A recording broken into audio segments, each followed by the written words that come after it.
that kind of an impact. Right now, when I talked to him in Atlanta after E-League, he mentioned the one tough thing is not only as an in-game leader is it difficult to have the kind of individual output in terms of fragging and focus on your own game, but when you step into a new team, especially a new team with all these different nationalities, all these different, the communication factor of having that, he's having to do a lot more of organizing, of thinking, of really micromanaging when they want to execute any kind of tactic, any kind of the basic strategies that they have. So that's the big thing. If he can step it up, and if this continues to be especially the round. In fact, all of their players, for the most part, with the exception of Kerrigan initially, but even he's going to group up with them, are heading into the apartments. It's going to be a swift take. Config gets an early preview of it, but now it's on the way. Only does a little bit of damage here to Alu, and now it's going to fall to MSL to do a little bit more, but nothing being taken at all. Faze Clan has shut it down. Rubino Rise finally picks up something for this CT side, but now the problem is they're on full retake duty.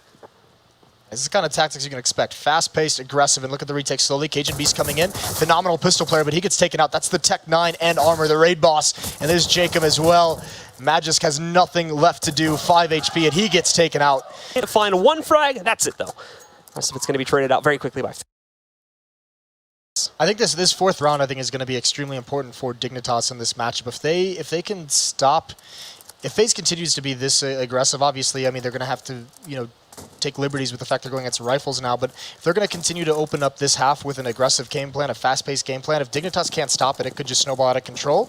So this first round, if they can shut it down and shut it down extremely effectively, that's when you start making FaZe say, okay, maybe the fast things aren't going to work. Maybe we have to switch things up. Config, he's going to get dropped. That's a nice shot by AZ, a good find, and a 5-on-4 advantage for FaZe in this round. AZ absolutely destroying things at the beginning of this one, and now the rest of Dignitas, well, they're split all across the map here. Rubino, the only real defense left back over here into the middle area of the map, and he's wasting time back over here in the ladder room too, just waiting to see if they're going to eventually go for the pushback over here on a cat, which he actually might be obliged with that. MSL also defending it too. But it's a very, very slow process now from FaZe Clan to inch up towards that position so that they can eventually execute. They've gotten to the edge of Cat. They've got players waiting over here in the apartments area. They're ready to go for it, and the defenses on the B site, well, they're non-existent. It's just MSL watching Cat. They're not expecting him, however, to be that close up, so he's going to catch that first player. Not expecting a second one, so it's a quick trade from Kerrigan. Bino's going to sort of counter-trade that one as he moves back in. He shuts down Kerrigan, but nonetheless, the site is still under the control of the T's. Yeah, there's only one kit as well. That's on Cajun, and he looks like he wants to rotate up through. Oh, this is dangerous, actually, with the Soul kit. Him being split from the teammates, and actually this big flank, if he gets picked off here by Alu, then Rubino and Magisk have to hurry up if they're going to continue forward into this retake. Good setup.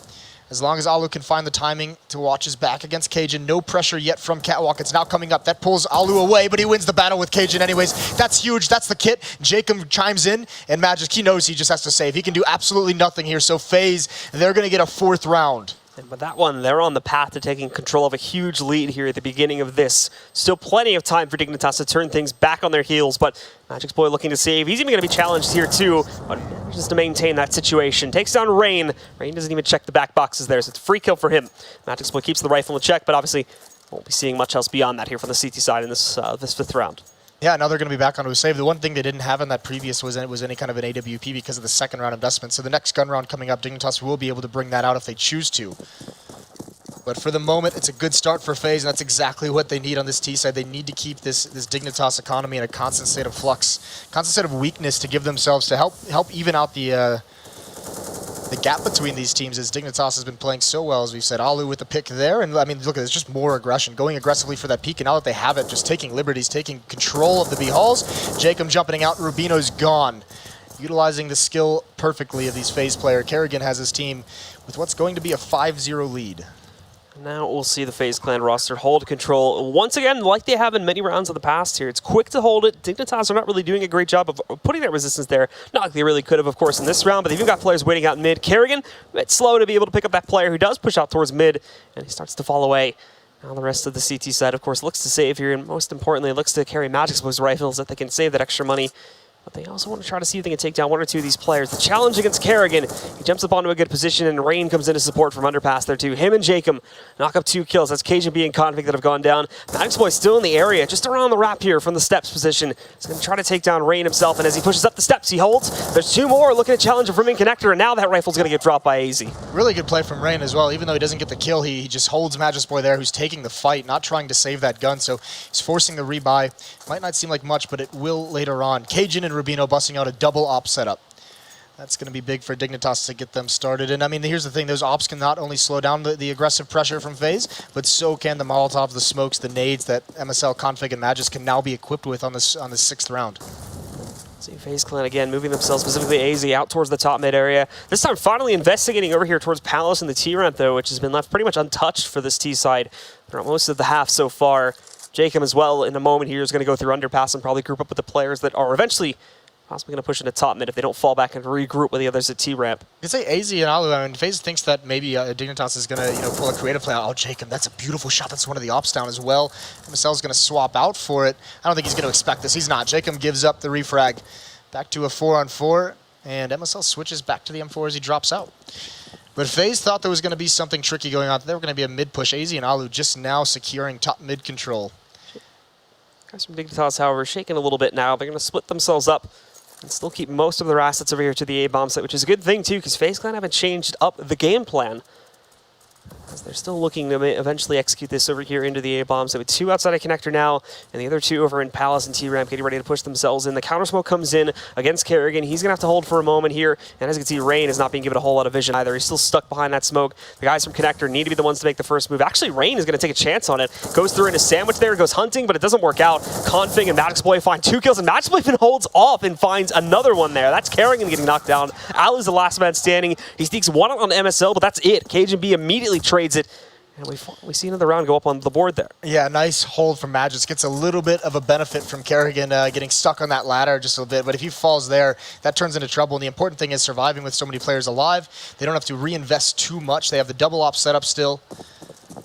I mean, their economy is still not strong. This would be huge if FaZe can respond here. That would be a huge benefit to this half. They could start really running away with it right off the bat. No map control here for FaZe. They're going to send Alu with the op instead of towards B. He's going to come up towards A. The big danger is Cajun here, holding the angle. No flash, and AZ's going to walk right into it. Not prepared for that whatsoever. Not even considering it. All that's left is really, I mean, because they have no mid control. Looks like Rain and Kerrigan are actually maybe thinking about falling back. It's just going to be Rain. Kerrigan, Alu, and Jacob are going to be left to try and take over this A bomb site. Jacob Molly back off of the Palace there too. Jumps himself back, and actually a great nade that's tossed back in. Kerrigan down at 63 HP after that one. And we don't really see much innovation beyond that. Ray moved himself out towards mid, but he's not going to find anything here. It's been very light on the defenses from Dignitas in mid throughout most of the half so far. They do have Rubino wrapped around the corner, but Cajun B also watching out for connector pressure. Destroys Rain. However, a missed shot from Cajun B allows Alu to pick him off, and now they have an opening to get themselves in. But first they got to worry about Magicboy. He picks up a quick kill against Jacob. Heavy cost to himself, which will not be traded out by Kerrigan. But now Config, one falls, another shot take his place. Config and Rubino move in, shutting down the last 2 from FaZe. Puts up the first 2 onto the board for Dignitas. All right, they've done it. Dignitas has set up the first obstacle because now they've really stabilized their economy. They have the money. Another 3 players survive. It's not, they haven't built up too much, but they've at least ensured that they can't get a hard reset. So FaZe, this time they won't have an AWP on Alu. They've got to figure something out because there's a couple rounds now Dignitas has stopped them. And that easy advantage, breaking the economy and getting a couple free rounds essentially for FaZe, that's no longer an option. So this T side is about to get a much more difficult. And what does Kerrigan have so far with this team? Cajun, 1 kill for him, and then he's holding off on the secondary peak. He's blocked in, they know it, but buying time as he's just hiding and even predicting the Molotov, he's going to be able to get out. And there's Magicboy with another onto Kerrigan. The bomb is down as well towards A. So Rubino, MSL, Cajun, they're all going to start leaning towards the A site. No need for them to stay at B. Alu trying to trade back over there at Palace, but there's nothing to be found here. The guys from Dignitas aren't handing them anything at all. And with the bomb lost, it's not looking great. Magicboy even sneaks back into Palace to ensure, of course, that Alu's not going to be any threat to them on the re-peak. 5-on-2, no ground whatsoever gained from FaZe Clan at all. AZ just stuck over here at top mid, and Jacob, well, he's going to get 1 shot by Config on the peak from Steps. Now it's just AZ here. Racks up at least 1, but down to 16 HP, and will very quickly get knocked out of the round by Config. Dignitas all of a sudden with a bit of a streak here and very quickly could tie this match back up. Yeah, this was the big thing. I mean, five rounds for FaZe on the T side. That's, I mean, they're obviously want as many as they can get, and they're gonna want more. But 5 rounds isn't bad so far. It's just Dignitas. That was the big thing, is stabilizing early on, because if that had gotten any farther than 5 rounds, FaZe could have just ran away with it, because then you get to the point where you have to constantly buy and weak buys at that. So now that they've gotten their ops out, it's much easier for Dignitas, and they're starting to exert this dominance that we've seen out of them. Rubino again with an opening kill. Ooh, there's Config. Didn't even see Kerrigan coming. Kerrigan shutting him down as he walks around the smoke at first, and not really a lot of resistance left in mid here itself, but Rubino able to pick off at least one of them. Kerrigan's going to get himself boosted up into the window room.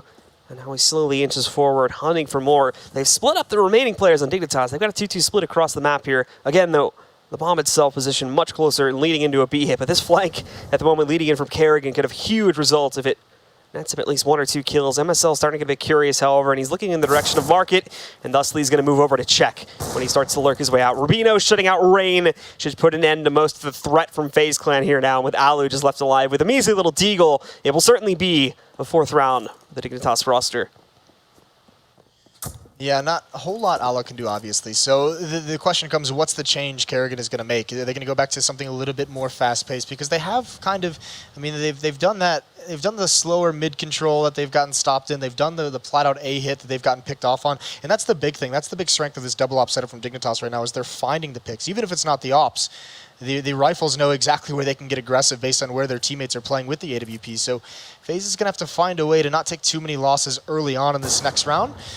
And Alu, a chance here, but Rubino and MSL combined to take him down at the end. There we go, Dignitas finding ground to work with here. FaZe Clan, of course, being able to reinvest into this round. And really part of the course, of course, Alu getting the op into his hands. Armor will be bought up in just a moment. Everybody else being able to get AK. So nothing out of the ordinary here from this T side.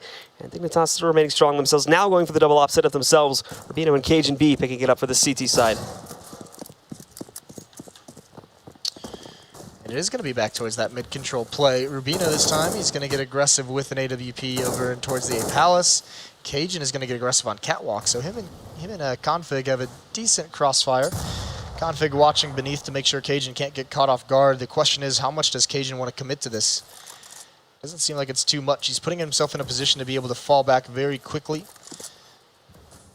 And nothing coming from that aggression early on. He sees nothing, feels no pressure, and just so safely falls back towards the B bomb site. So full mid-control for FaZe Clan. What can they leverage from this? The bomb is in the upper B tunnel, so you'd expect this could be some kind of catwalk hit. Jacob could come meet up. Jacob, it looks like, wants to get in towards connector and maybe be a cutoff for the rotations. But no, he's just going to go back. So this is going to be a split on that B bomb site. 3 from B tunnels, 2 from catwalk. And Dignitas just checked a moment ago inside of Palace. I didn't see anything whatsoever.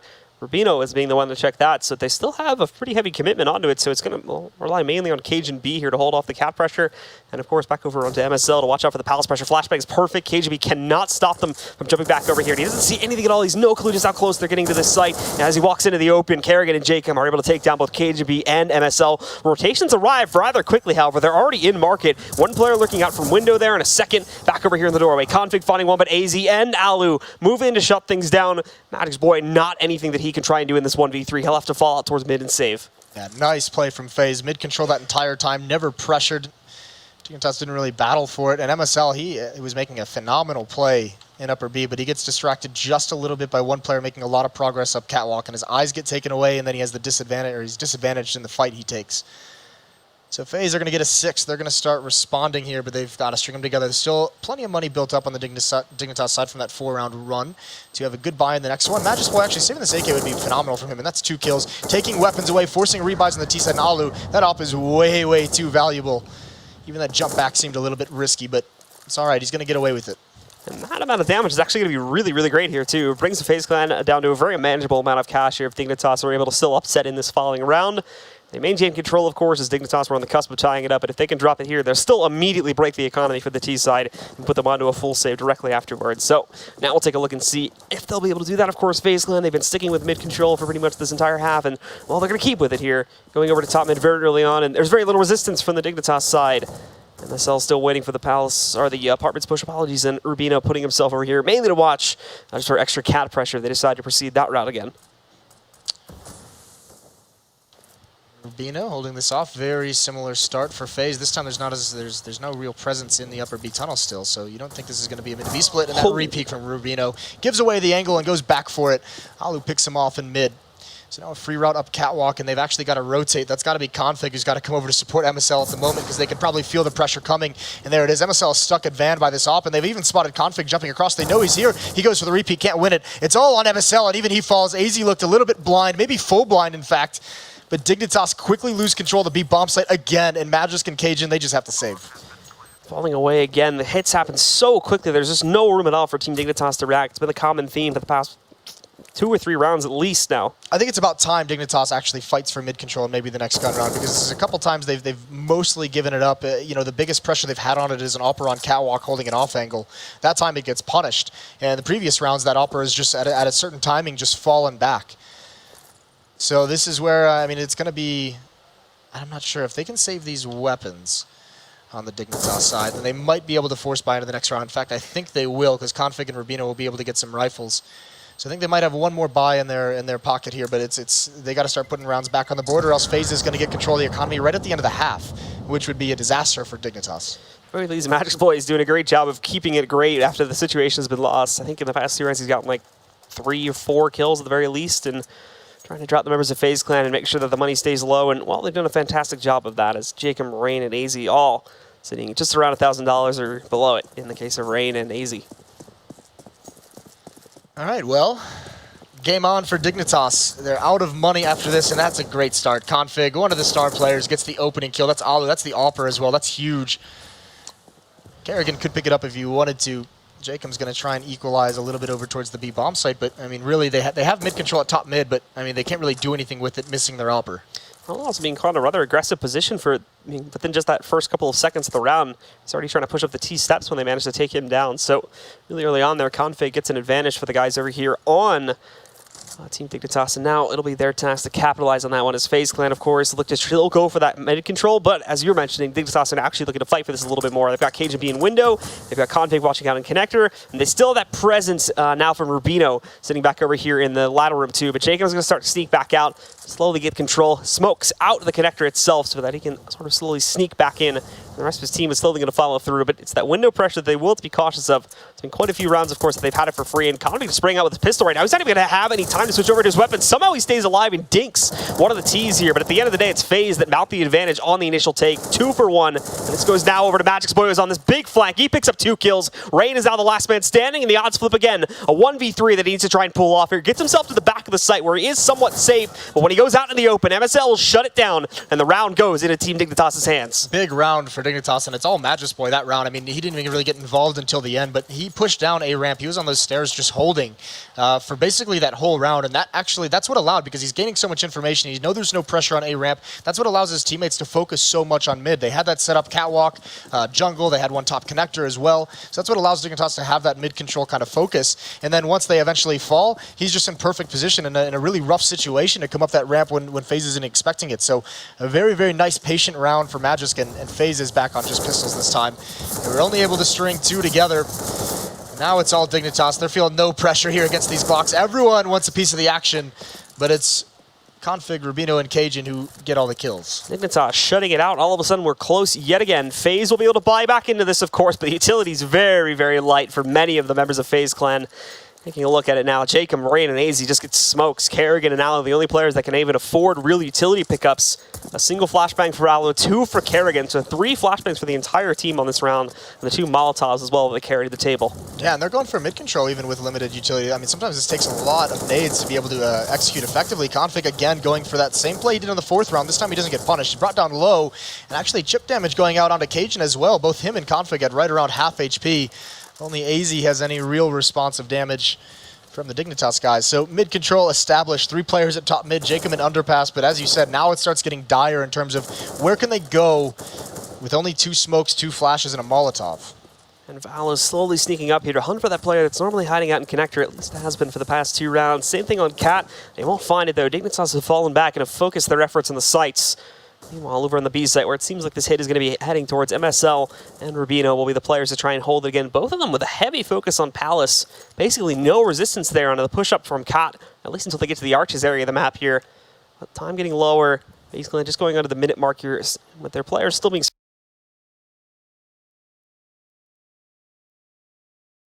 spread out. They will have to formulate themselves soon, otherwise they may run low on time to actually get into the site. Config is knocked out by AZ, who was the player lurking back over there inside the connector, so there is some merit to it at the end of the day. But now as they push back in, Jacob finding another one. That's MSL getting knocked out. Rubino trades out one more, but he too falls to Jacob. And with that, the 4-on-2, they have Cajun B in the site, but Magicboy is completely disconnected. It looked like he was running away to save already, but last minute decision, they're going to try to go for this. And Cajun B almost catching a kill, but immediately shut down by Kerrigan.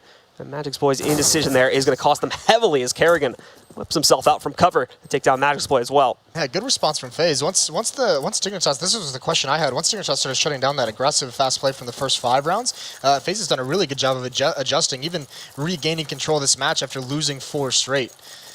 So into the last round, it's going to be a great buy for the Faze guys. It's all right for Dignitas. They've got the Mag 7 on MSL. They've got the Ump on Magisk, but Op and 2 M4s to bring forward into this round. And here's Alu aggressive again. I think this is how he got picked off by Config just a few rounds back, hiding behind the smoke. This time he's not pushing all the way through to try and get an angle. But still, mid control has been Faze's for the most part any round they've wanted it. Alu again, just hoping for someone to peek back out over there in that window position. Won't be obliged by it. Everybody from Dignitas safely tucked away once again into the bomb sites themselves, but he's still going to be able to find one against Cajun Views, peeking out a connector instead. Good adjustment from him. This Molotov, I don't think is going to spread on Iconic Fleet. Actually, no, it does at the last second. He's forced to jump out, but he's actually going to get a kill off of that one, spurred on by the enemy, but it works out. He's down to 26 HP now, so the real task is surviving, getting the hell out of here, and he almost does it. Kerrigan picks him off at the last second, and they'll still hold the man advantage with that one. 4-on-3. Rubino very, very careful of them to boost the player up, and Rain now slowly starting to sneak himself out. Magic's Boy's actually not even watching for T-Ramp pressure at all, but Rubino, all of a sudden in the jungle, he's going to be able to find one. Magic's Boy finally strikes, but he too is shut down. Faze back in control, and the 3-on-1 leaves it to MSL. With a shotgun. Got to change that out. Not the best weapon at the moment, but all the guns are so far away. Oh, he can do nothing. There's 2 low players. This would have been so great. And there he is. He swaps it out for the M4. Still a chance here. If he can find... That's AZ in this site. If AZ gets a little bit too aggressive and falls, his teammates are incredibly low. And he even has a kit. So a chance here for MSL as he works his way around the site, using his footsteps, trying to flush players out. And AZ just plays the sound perfectly. He gets that kill, and Faze end with 9 rounds on their T side. And that's going to be a big lead for them, of course. We'll find out in a few moments if they're able to hold control of it, guys. Second half is coming up in just a bit. Once again, it's Faze Clan versus Team Dignitas here at the ESL Pro League Finals, live for Brazil.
All right, and we bring it back to you guys now. Faze Clan up ahead, of course, on their CT side, but still a little bit of work to do to maintain that lead.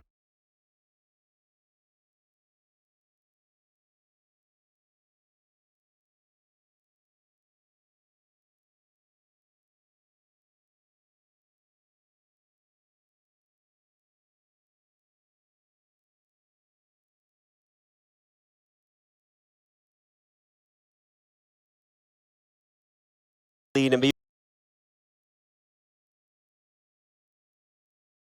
teams that bring in new players, because you have some of that role confusion, you have some of that, you know, confusion in terms of where to rotate, how you communicate what you need. So this match is far from over, especially since we've seen Dignitas come back from worse T sides just last night.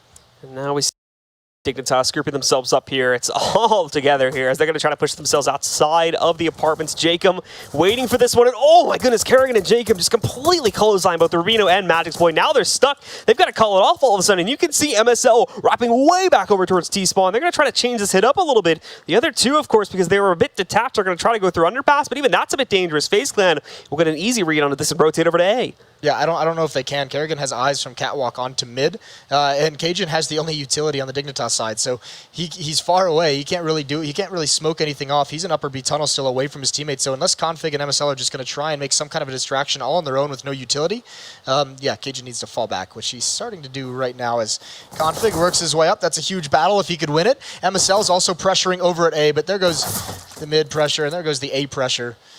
And Cajun is going to get a nice shot onto Alu, but 1-on-4, and he's already down to 45, although he does do great damage on the Rain after this. But where can he really go from here? He knows he's getting crunched from every different angle. All of FaZe Clan coming in to make this work. He's running out of bullets. He's got to reload. He's in a tough spot as he works his way up these stairs. And this has been a dominant pistol round from FaZe, stopping cold over at B. It's all just left to AZ to drop Cajun, and there it is. A quick shutdown of that one at the beginning when they try to push themselves outside of the B halls there. Very quickly sends them reeling back, trying to go for a quick change over to the A site, but it's just not possible. It becomes very obvious, and obviously FaZe Clan react to that one accordingly. There's no makeup time at all for Dignitas there. So they're going to drop it, and FaZe Clan will be able to keep themselves into a strong lead situation. Without a plant, we see Dignitas investing into the second round, as you would normally expect. Deagle, armor buys for quite a few of their players, and MSL Config and Magic's Boy, PT50s and or Tech 9s behind their armor. So mid-control now for Dignitas, but what's going to come from it? The Deagles are going to be important, obviously. One smoke on Config, one on Cajun, so they have some options tactically. Actually, FaZe can peer over that smoke if anyone's going to peek, and there it is. There's the timing from Kerrigan and Alu. They do great damage. Combined for 2 kills. Kerrigan, he's going to get pressured. There's Magisk with 1 more, but Kerrigan's got to hold on even more. He's got 3 kills. Can he get 4? No, Magisk brings him down, but it's so low for the 2 remaining Dignitas players.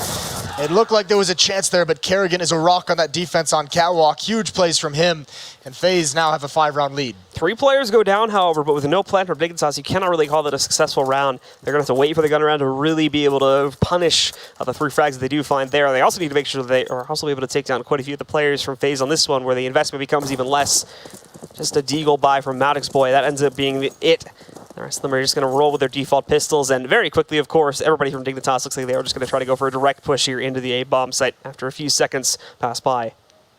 Yeah, now, I mean, FaZe Clan, you can see this A defense, they know there's not going to be as much pressure, there's not going to be any real investment, so playing retake, Rain very, very far back, although just as I say that, he starts pushing forward, so stay away. They've done great damage with the nades. Alu's on a big flank, so no need to actually hold this site.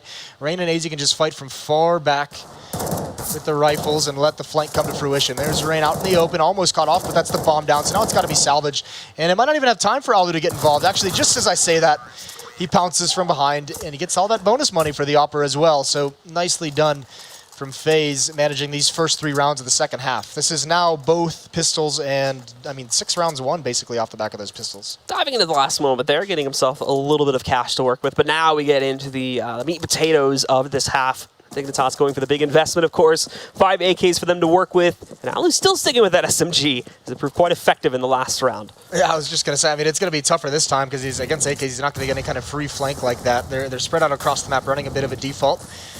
AZ's going to be in connector. Cajun's the first one to probe here, and he's watching for a peek. And that, I mean, look how fast they're working up Catwalk. I don't know, that hasn't been spotted yet. Magis actually falls to AZ, and Cajun has been damaged a little bit. There's Kerrigan, and even Jacob chiming in. It's all FaZe in this round. The rifles are winning out. And Dignitas, they are stopped. MSL, along with the rest of the remaining players of Dignitas, don't even have any room to work with. Rubino gets dropped in mid. It's just MSL now. Rain can have no problem whatsoever handling that. And the only player that even takes damage in that encounter is Jacob, brought down to about 40. Everybody else is flawless. Perfect hold from FaZe Clan. And now they sit with a huge lead against Dignitas, and a pause is most certainly needed here. Yes, I would definitely say so. I mean, they haven't even, that round, they didn't even get close to a bomb site. Trying to employ a very, similar style. Aggressive, fast-paced, maybe to try and take advantage of any kind of communication error, but it wasn't to be there. FaZe handling this so well. That smoke and connector, I mean, obviously you can peer over the top of it, and AZ just picked the right moment to pounce. He's on 20 and 10. He's having a very good game. Kerrigan, like I said, specialist map for him. He's doing a little bit better than we normally see. He's at 17 and 10. Jacob at 12. Alu at 11. Rain at 9.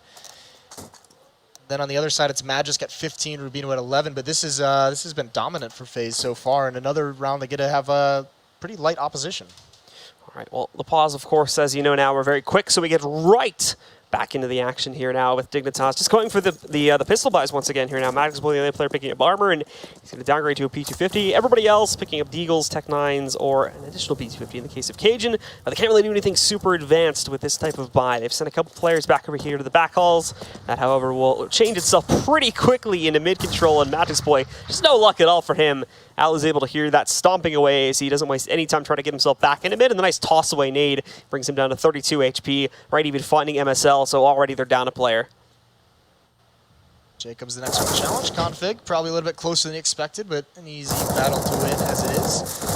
Yeah, FaZe, I mean, they just seem to be having no trouble whatsoever. I mean, we saw in the NIP Energy match, those teams were kind of trading some half buys, some force buys, some eco losses. Here, FaZe has had no problems with them whatsoever, and now with this kind of a lead and that kind of a first half, they're playing very, very confident with how they're peaking. So now we're going to see the op in Cajun B. We're also going to see, I assume we'd see it on Alu at this point. And yes, we will. Not a lot of time left, however, for the players on Dignitas to really bounce back into this one. So it needs to be victories from this point forward if they want to have any chance of taking control of this map, and that's a huge streak to ask for of these guys. They may have just run out of fuel. They've got one last round to prove it, and if not, they go on to a really sketchy force buy for themselves with FaZe Clan having all the advantage in the world they could ask for. Early on in this round, actually very heavy on the A-bombs. Like 4 players stacked here, leaving only Jacob to defend B should the Dignitas roster eventually move out to there. And also mid-control, much like in the last half with Dignitas, is basically being handed over. They're not resisting it at all, so FaZe Clan want to move from top mid to go into an A split or even work their way onto cat. They're not really going to have much trouble lining that up. 4 players at A though, so I mean it's very light mid control. It's mostly just AZ spotting it at the moment, and he could get picked off by Cajun. This would be huge if he could find that.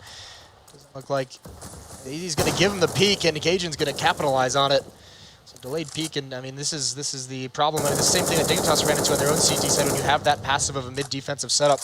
Gives a lot of room for the terrorists to gain angles and advantages. The bomb is dropped very far away. It's actually back towards the stairwell that goes into the B tunnel. So, I mean, despite this map control, Magisk is going to run all the way back, and this is giving a chance here for Kerrigan. He's pushed down lower ramp. He's going to be flanking. He's grabbing all the intel. This could actually be dangerous for Dignitas, because this is going to be the bomb dropped if Kerrigan wins this match. Oh, Magisk!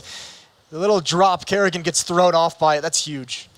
Oh, Magisk, of course, responding with an instant headshot. Rubino starts hunting for things outside of Palace Rain. However, he's still going to try to get aggressive against Magisk Point. He catches him with his, I believe it was a grenade, and of course, as he was still switching over to it. So that is the drop of the bomb that we were looking for just a few moments ago. However, when tested again, Config immediately catches the trade. Down to just 2 now for the FaZe Clan roster. Alu hunting for it, and an instant snap onto Rubino. Very well played from him. All of a sudden, things aren't looking so bright and dandy anymore for the Dignitas roster. They're still trying to push themselves into the site. Alu's got this Molotov to try to deny, only 10 seconds on the clock, and actually they're going to be able to stop the bomb planter. It's hot now, and Jacob moving in. He's going to try to stop it. They will be able to get the bomb onto the ground, but I doubt MSL is going to be able to do much about this. An incredible comeback from FaZe, and they remain in the lead here, 15-6 against Dignitas. What a win from FaZe in this round as the clock is dwindling.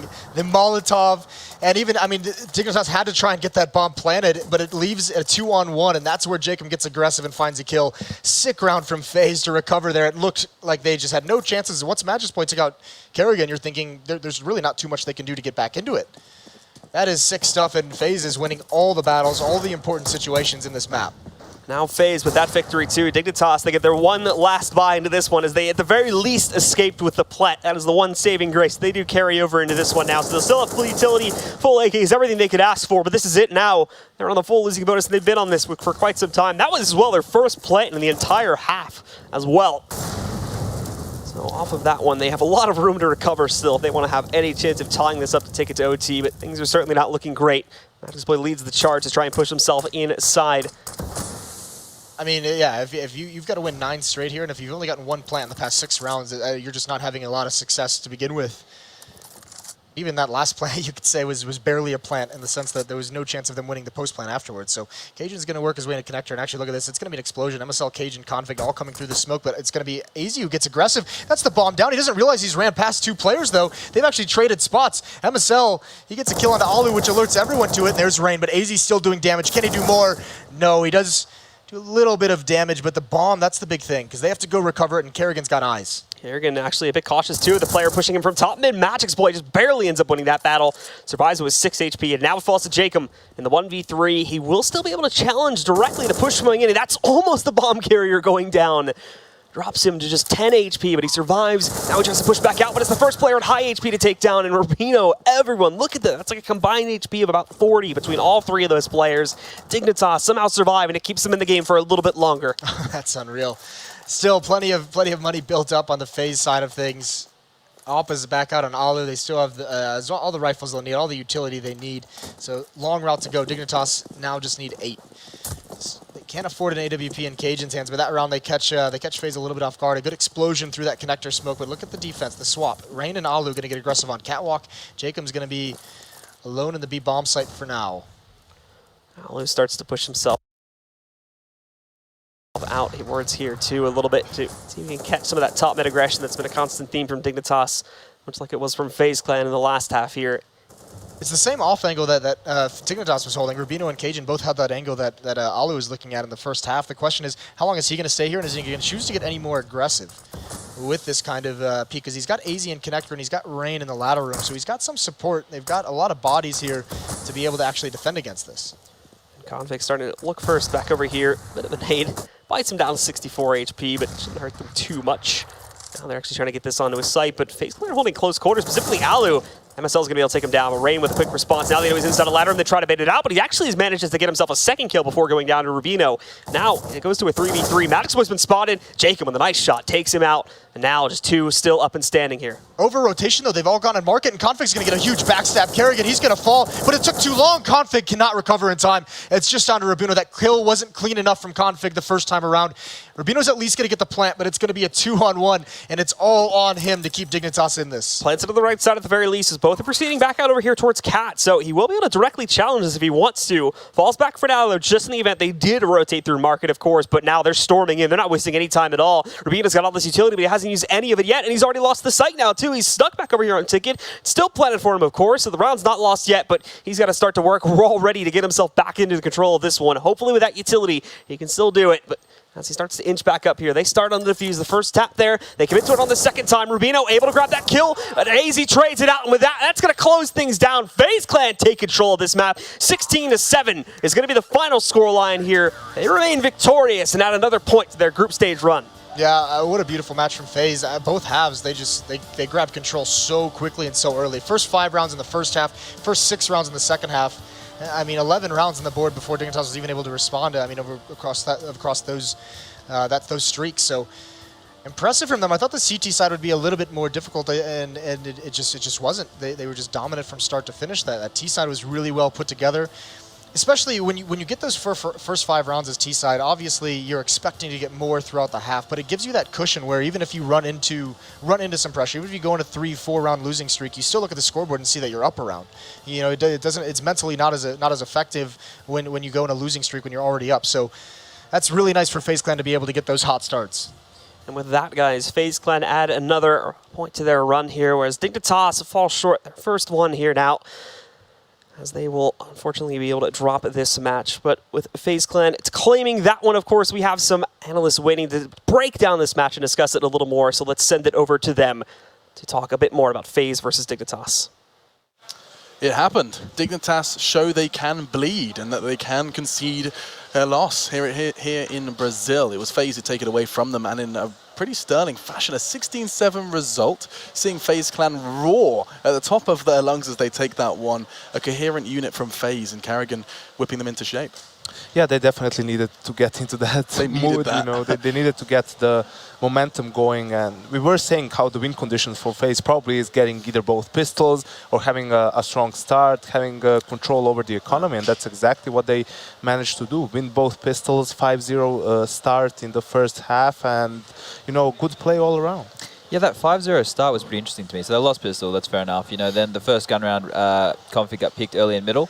And then the round fell apart there. I think you made a tweet about it where MSL got flanked and Rubino could have probably stopped him. Yeah. But that round, you know, and then you're down 5 rounds. At that point, I was like, okay, you know, this is okay. That they've only lost 1 gun round. We're going to see them step up. They did stop the bleeding there and they started to play better. But the thing that I noticed was they were pretty happy to give up middle and just leave Config to be the caretaker of mid.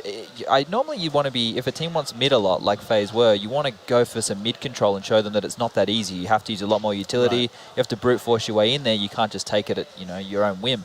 Or if you want to give out mid control, then take control somewhere else. Yeah, exactly. Have a setup in place. Either try to take control maybe of ramp to get info. What they did was give out mid control and play B passively with 2 rifles. Yep. And that's something that's barely ever going to work. You can't have the bait set up like a guy on white van and another guy on B plat, so then you're baiting for your teammate or something of the sort. But I would have preferred, if they're going to play passively, get an op in bench and having watch short and another player on balcony. But yeah, I agree. I think they gave too much control to FaZe.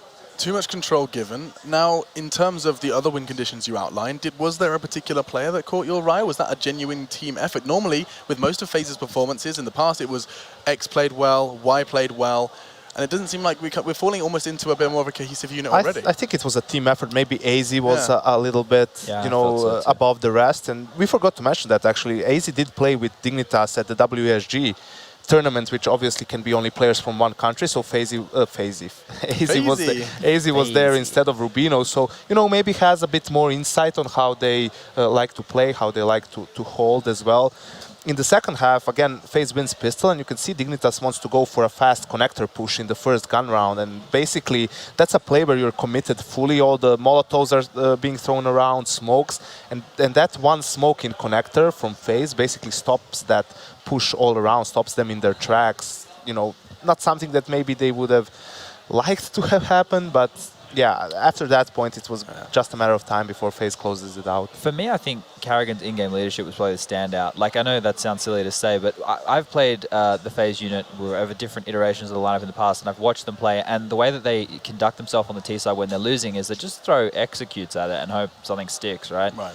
This time they were making a lot better decisions. They were probably being told what to do and what sides to hit, and the mix-ups of paces and the way that they're attacking sites. And it wasn't just the same. They weren't just executing onto A. Yeah. They were executing mid. They were executing B apps. They were doing a lot of different stuff. And when you do that, it's hard for a team to read. And this is something which a lot of people don't realize. If you're a new unit and you just have a new style, your in-game leaders has a whole new system for your team, it's hard for the opposition to counter it because it's so new. There's literally no record of it.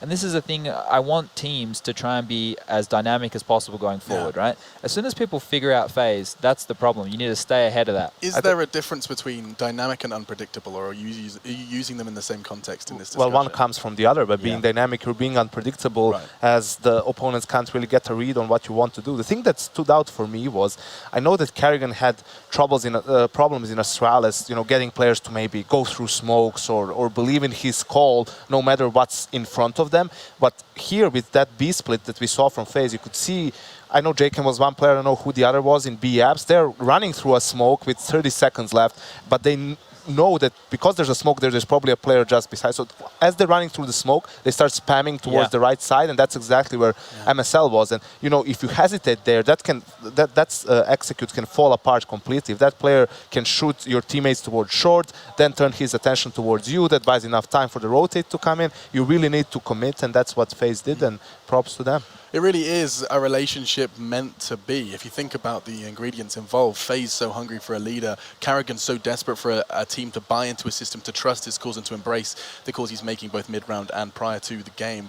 And it does seem like FaZe have found that as I try and get my words out. Something else I recommend you get out is your smartphone, because the Score Esports application is a great way for you to stay up to date with the games that are going down. There's so many maps going on. The fact that over the course of these 2 days we'll have played 15 best of ones, probably good to get your head around it using that application, so do be sure to check it out and also understand exactly who is going out. Admittedly, it looks like the Score Esports has posted that NRG will not be able to complete, but there is a very marginal chance that they could make it through. You were telling me there's a possibility for like a 17,000 way draw? Yeah, I think we were fact-checking Liquipedia, or Graham was, and you can have if Cloud9 go undefeated and top the group, I think it's 5-0, then there is a chance for a 5-way tie between the other teams where they all go 2-3, I think it is. They do have to get 2 wins for that to happen, though. Yeah, they do. Yeah, so I'm with Wikipedia on this Pretty one. close. Anything's possible. It is Counter-Strike. Anything is possible. Okay. A bit of KG. Yeah, I mean, basically, never ever look at Yanko's music taste. I recommend you never do that because he is a DJ Yanko, great at parties, not so MC great. Yanko. Oh, MC, excuse me. Right, let's go ahead and take a break before we dive any further into the cesspool that is this desk. Instead, we're going to go ahead and take a quick break, and we'll be back with your final game. It's going to be Cloud9 SK, a North America versus South America affair. We hope to see you there.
But that will be Panda picking up the pistol round. Took a moment there. That was their first LAN fist bump. The more I play CSGO, the more it's more about the little things that you get to touch on, you get to talk with your teammates. I think it would be pretty spectacular, honestly. If we were able to make that pro spot, I think it's a great achievement.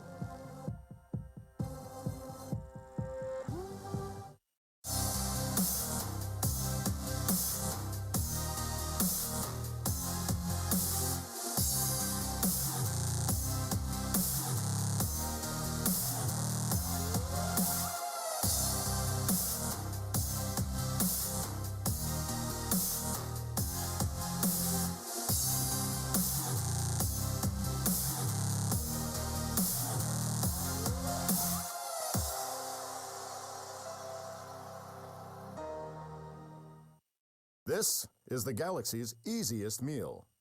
And this is the galaxy's easiest race.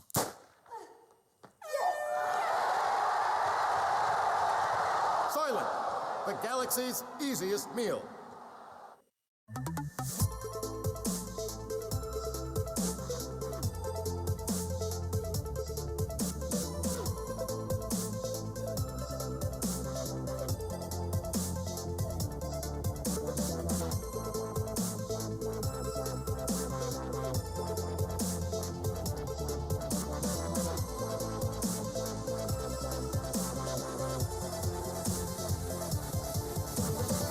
Get your team apparel now at shop.eslgaming.com.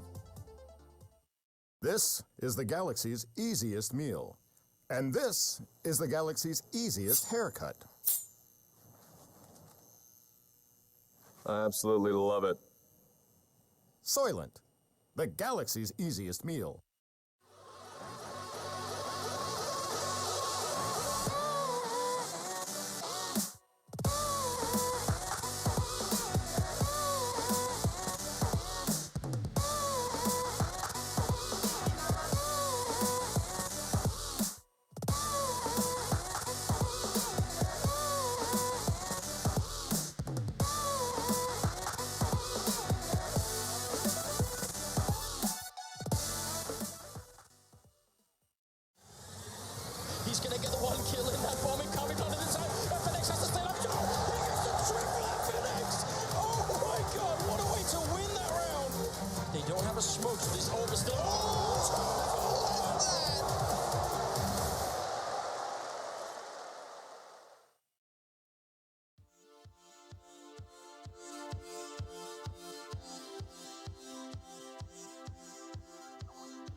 ESL Pro League is brought to you in part by Soylent, Xfinity, Logitech G, Pay Safeguard, The Score Esports, Mountain Dew, and ESEA.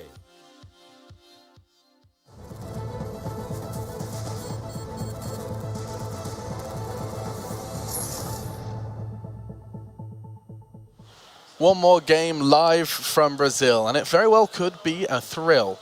SK up for a spill. It's time to introduce, of course, their opponents as well. It's going to be none other than Cloud9, who are indeed on Cloud9, 3-0. I'm so sorry. I'm running on fumes here, boys. Running on fumes. Yeah, I'm ready for some food and some. It's going good up to that last soft one. carbonated beverages. Soft carbonated yes, beverages. That's all what the I way. want. SK though going up against Cloud9, and despite the defending world champions being here and actually picking up a convincing result versus Faze, they still need this win versus Cloud9. Of course, joining me on the desk for the first time is none other than Blue. Why on earth do you not just only wear blue shirts? That should be your thing. Did Actually, you consider it? I don't like the way I look in blue shirts, to be honest. You don't like the way you look? No. That got deep fast. There's like one blue shirt that I like to wear. Just wear it all the time. Just wear it all the Can be your time. thing. Buy a couple of them. I mean, not literally one shirt all the time. I mean, that would be I'm wearing unhygienic. essentially the same shirt as yesterday. It looks very different. Gotta keep it varied. Yeah. Styles, the same very shirt. important thing in No, it's Counter-Strike. different actually. Believe it or not. Believe it or not, this is an extra an inch shorter. All right, we're having fun. Talking of an inch shorter, Blue. Let's start talking about SK first of all. These are the guys who have admittedly additional pressure by being at home. Do you believe that these are the guys that can bounce back from their slump? We haven't heard your take on all of this. Oh, so here's the thing: is for me, it's I've noticed now it's been like a pattern of struggle over these past couple of months now. I mean, the second major win and whatnot, they go on that big break after that. They have their brief stint with, I believe, Showtime and whatnot there, but I don't really ever think they've gotten back to like their really great form or like, oh, they're easily the best team in the world. Yeah. I wouldn't even say that anymore. I think it's this constant period of reformation and recovery for them. They did a really nice interview actually where during like the main portion of the Pro League where we called them on Skype, and they were saying like that we were focusing way too much on our team play and not as much on our individualistics, and I feel like that's been the sort of theme for them is trying to get that back to where all of their players are like these all-stars, because we just haven't seen that as of late. Yanko, isn't there an argument that when they were at their best, they weren't focusing on their individuality? I think that was like a happy byproduct of I think they were playing well individually, but they were the strongest team. Yeah, right, exactly. The strongest team, who we admittedly have talked about to no end. Cloud9, however, are rocking their group, looking spectacular, and I think we should address them next. Rocking the memes, of course, in the back. Are they memeing? You guys memeing hard? Jordan, do you want to come do my job again? Are you all right? You should probably get ready. No, you should, shall I go play? Please, actually, no. Maybe later. Maybe Please, later. no. No, it's all right. It's all right. Thank you, though. You want me to take over and have a chat with Jordan? Yeah, maybe no. Maybe you should go play. Either way, we are having a whale of a time. What does it even mean, whale of a time? I know, but you said it 10 times today. No, I think about 4. 4. There's a whale of a time tally somewhere, I'm sure, on the internet. Either way, okay, so this is the state of affairs now for Cloud9, is that they have yet to drop a single game here. It's kind of running with the success that they had online in an offline environment, and I would like to outline where this success has come from, because you know what? The only notable change is Mr. Automatic. That's true, but it seems that the atmosphere in the team is just so much better after that. We weren't thinking that that's going to be that big of a change. Yes, Automatic is a better individual player than Slammy, but we were thinking they could maybe lack leadership, but it seems that Stu is perfectly comfortable in being in that playmaker role, in-game leader as well at the same time, and they've just taken North America by storm, had some decent results offline as well, in Europe at a couple of tournaments, but now it's up to them to take it to the next level. Yeah. I think making the playoffs here would be a good step forward. I mean, Faze, NRG teams that have fallen to them. However, we did also see SK walk over Faze as well. I'm not sure what the map Vito is going to be looking for this one, Blue. I'd like to know what your thoughts are. You've seen both of these guys in the online stages. If I was to start talking map Vitos, is there anything that springs to mind, bearing in mind we did see SK's overpass even fresh today? I would honestly lean on this one, the possibility to go towards Mirage is a heavy one, because Cloud9's had this all of a sudden huge turnaround over the past like 5 or 6 months where they've become really good on that map. It looks like it's still going to remain in the pool for now. SK, of course, is still a strong map for them, so in my eyes, it's a really strong chance that it could end up going towards that map since it plays to the strengths of both teams, and they'd like to play their Vitos that way. Big question mark here for Cloud9 is, do they allow Train to go through against SK? Because Cloud9 Train is probably their best map when it comes to playing, you know, European teams as well, tier 1 opposition. So they've seen how SK can be dominant and scary on Train. Yeah. I'm not really sure they're going to let it through. I think for SK it's pretty clear cut at this point. I think they're going to get rid of Cobble and Dust too. Or they're going to get rid of Mirage. They take it to D2. The thing here is, I was wondering why SK doesn't play more of Dust 2, because they seem like a perfect team to play the map. Great double op setup with Fallen and Cold, aggressive players, you know, and still have some strategies they can fall back on. We saw them play it in Moscow against G2, and they did lose that game 16-10. But there were a couple of crucial rounds where they made individual mistakes, over-peaking in, overextending in some clutch situations. So I like this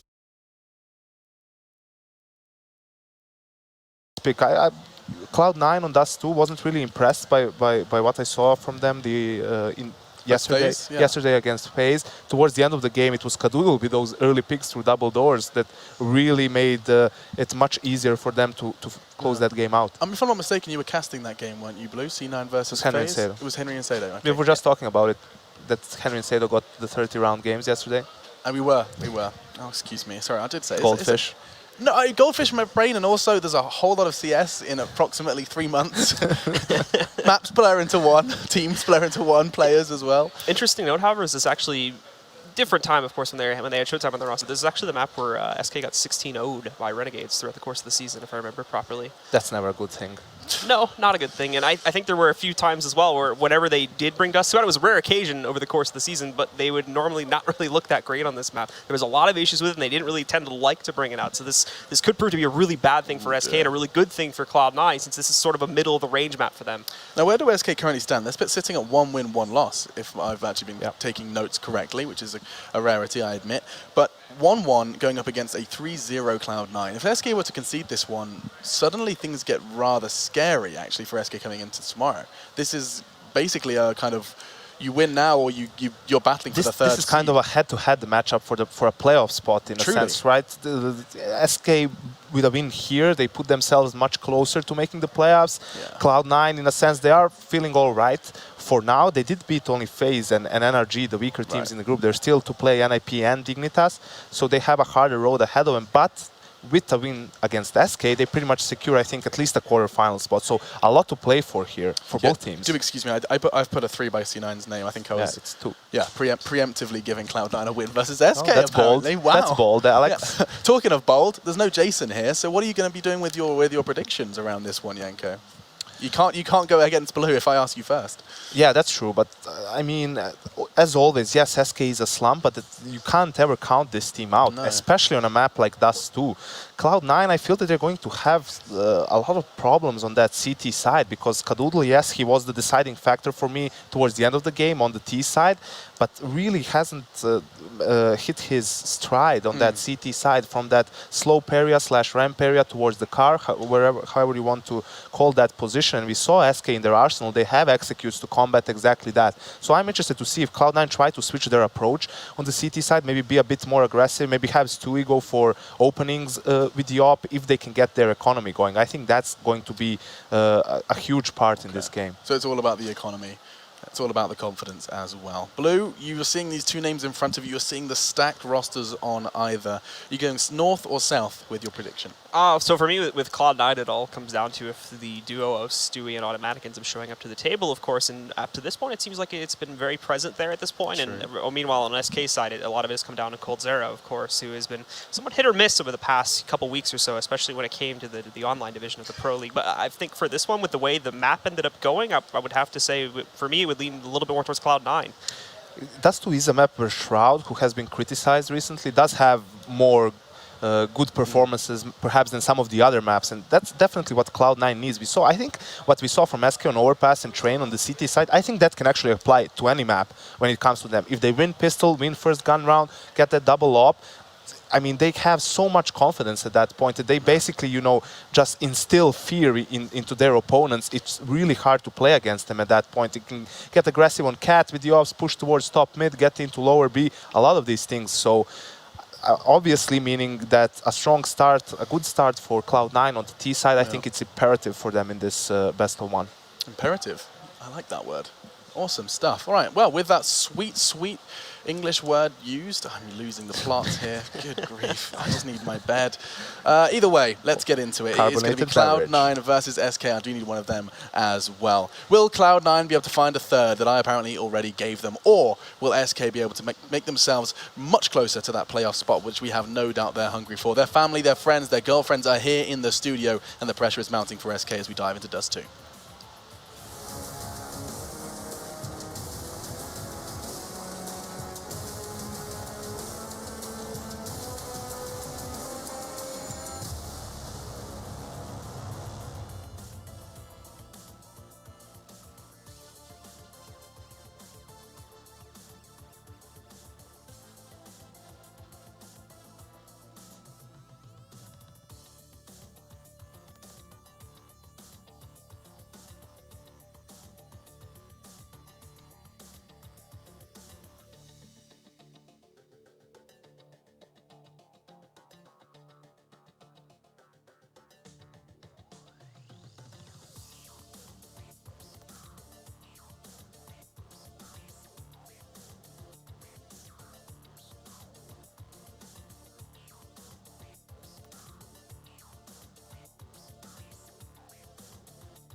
ESL Pro League is brought to you in part by Soylent, Xfinity, Logitech G, Pay Safeguard, The Score Esports, Mountain Dew, and ESEA.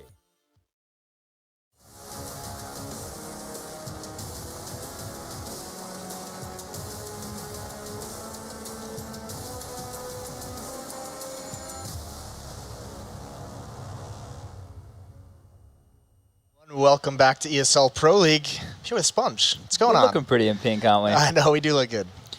We didn't coordinate our I think road it's very salmon. well. Salmon? Yeah. Mine's go with more salmon. salmon than yours, though. It is. It's yeah, I think mine is a little bit more pinker than yours. Yeah. All right. Well, this is a good start, obviously, to this broadcast. We're gonna be bringing you SK versus Cloud9, obviously. You don't want to talk about wardrobes for longer? No, we can. Okay, well, maybe off air. Yeah, maybe off air. We'll have to coordinate for the rest of the weekend because we have what, 3 more days? So I was thinking potentially blue tomorrow. Okay. I just go colors. I don't go. You don't have the patterns yet? No. And speaking of colors, SK in their national colors. Yeah, those yellow and green jerseys are nice. Apparently, though, they look like the local postman. I was talking to some of the locals, and they were like, "Yeah, that's like the same color as like the postman." So they just walk around getting confused for. Yeah, well, they got the mail delivery, and they have the mail for Cloud9. Yeah, this is going to be going live on Dust 2, and yeah, I mean, this is the team that obviously SK has been. I don't even know. Can you qualify it as a slump? Would you? I mean, they've been looking obviously not as dominant. We can't say they're the best team in the world anymore now, Right. but they're not a team you can rule out. You still consider them top 3 teams in the world, definitely. They're just going through a bit, a bit of a teething issue right now. They had Fur, he had to go get some surgery. They had that whole issue with Showtime in there. Cold Zero lost the plot a little bit on Twitter. But we're going to go into the game right now, as looks like most of the members from Cloud9 are heading towards that B bomb site. Yeah, and some pressure early from Fur and Shroud taking long-range battles. Even Stewie going and just probing over towards long, seeing what he can find. So a little bit of information gained. And it looks like with this kind of a setup, I mean, there's a lot of utility. Squiggle nothing full utility, but I mean, Stewie just gets ended. That's a big piece of the puzzle for Cloud9 just taken out. Yeah, you can have a lot of aggressive aim duels here on the pistol round, and Fur was happy to take that. And putting Stewie to bed, Cold Zero back a plat. The execute comes in, and Cloud9 are going to be coming into 3 CTs here. Yeah, this is a heavy defense. They have a great read, and there's Fur with 2 big kills. Even Taco from window. I mean, that early rotate, there's just so many targets for Cloud9, and they can't even really make progress. Shroud is doing his best. 2 kills. They've got Taco in the back of the site, but it's FNX on the flank that might really end this. Even though they fought so hard to get into the site, it's now down to a 1-on-2 Shroud. He's got Fallen at 1 HP, and FNX pushes forward. If he was to fall there, that would have been very dangerous, but SK is going to take the pistol round either way. That got really dicey towards the end. Looked like SK were in full control. Fur getting nice 2 kills at that B bomb site, but easy done in the end. Yeah, that is, I mean, it all comes down to that 1 kill in mid. If Stewie was able to survive and at least distract or have some kind of a presence in mid, that cheat over, that third player cheating to the B bomb site wouldn't have been able to come to fruition. But either way, now they've just got to build on it. We've seen a lot of second rounds lost today, and Cloud9 is going to be bringing 3 Deagles to the party. All 5 members of Cloud9 boxed up out towards long, and I mean, there's no smoke, so these Deagles have to do work. Yeah, they haven't gone the force buy option. They're just grabbing pistols, no head armor. A couple of flashes on Jordan, which they can use later in the round once they get a bit of territory, but they're hoping for Stewie, Automatic, and Shroud to be able to find the heads of SK players. They have managed to get cat control right now, and they have to deal with Fallen on that A ramp. 5 umps, though, for SK. Yeah, I believe there was a team that did this yesterday as well. I almost want to say it was Immortals, but I could be mistaken on that one. It's interesting with these Deagles, sometimes the use of them is almost like a scout where you can get 1 tag and clean them up with a secondary Deagle. But Cloud9's going the other way. They sent all 3 Deagles to different locations to just try and get those long-range picks. Hasn't worked out, and Fur's going to be close up. This is where he can make some money, but he's given away his position. He's got to adjust accordingly. He can only get 1. He's done well to get 1, and the mid-control will be given to Cloud9, but with no armor, not a lot of utility to smoke off or take areas, it's going to be hard for them to really cover any ground here. They are going for the mid to B. It's certainly risky, and they have to get into this site quickly because Fallen's already on the rotate, and that's the bomb. That pretty much seals the round no matter what happens. Shroud can do some economic damage. It's not going to be too bad with so many umps bought, but anything you get. Oh, there's another one. 3 kills for Shroud. He's come to play early on. Oh, and there was a chance for a 4th. And even the last one, he had a good couple of shots on, but can't complete the kills. So SK with 2. But they lose 3 players, and they do, again, put themselves in a sticky situation. They got a lot done with not a lot, really. Good job by Shroud grabbing those kills. It's good if he has a nice start, you know. Shroud, he's one of those players who we've been saying has been quiet in the more recent times, but this is a map where his pug prowess can come to play. Right, all that streaming put into good work. Yeah, when you pug a lot, this is a map that you're finding yourself on. His Fur's going to go straight up middle here, straight up the guts, really aggressive with the MP9. Almost Fur patented as he grab 1 and go down again.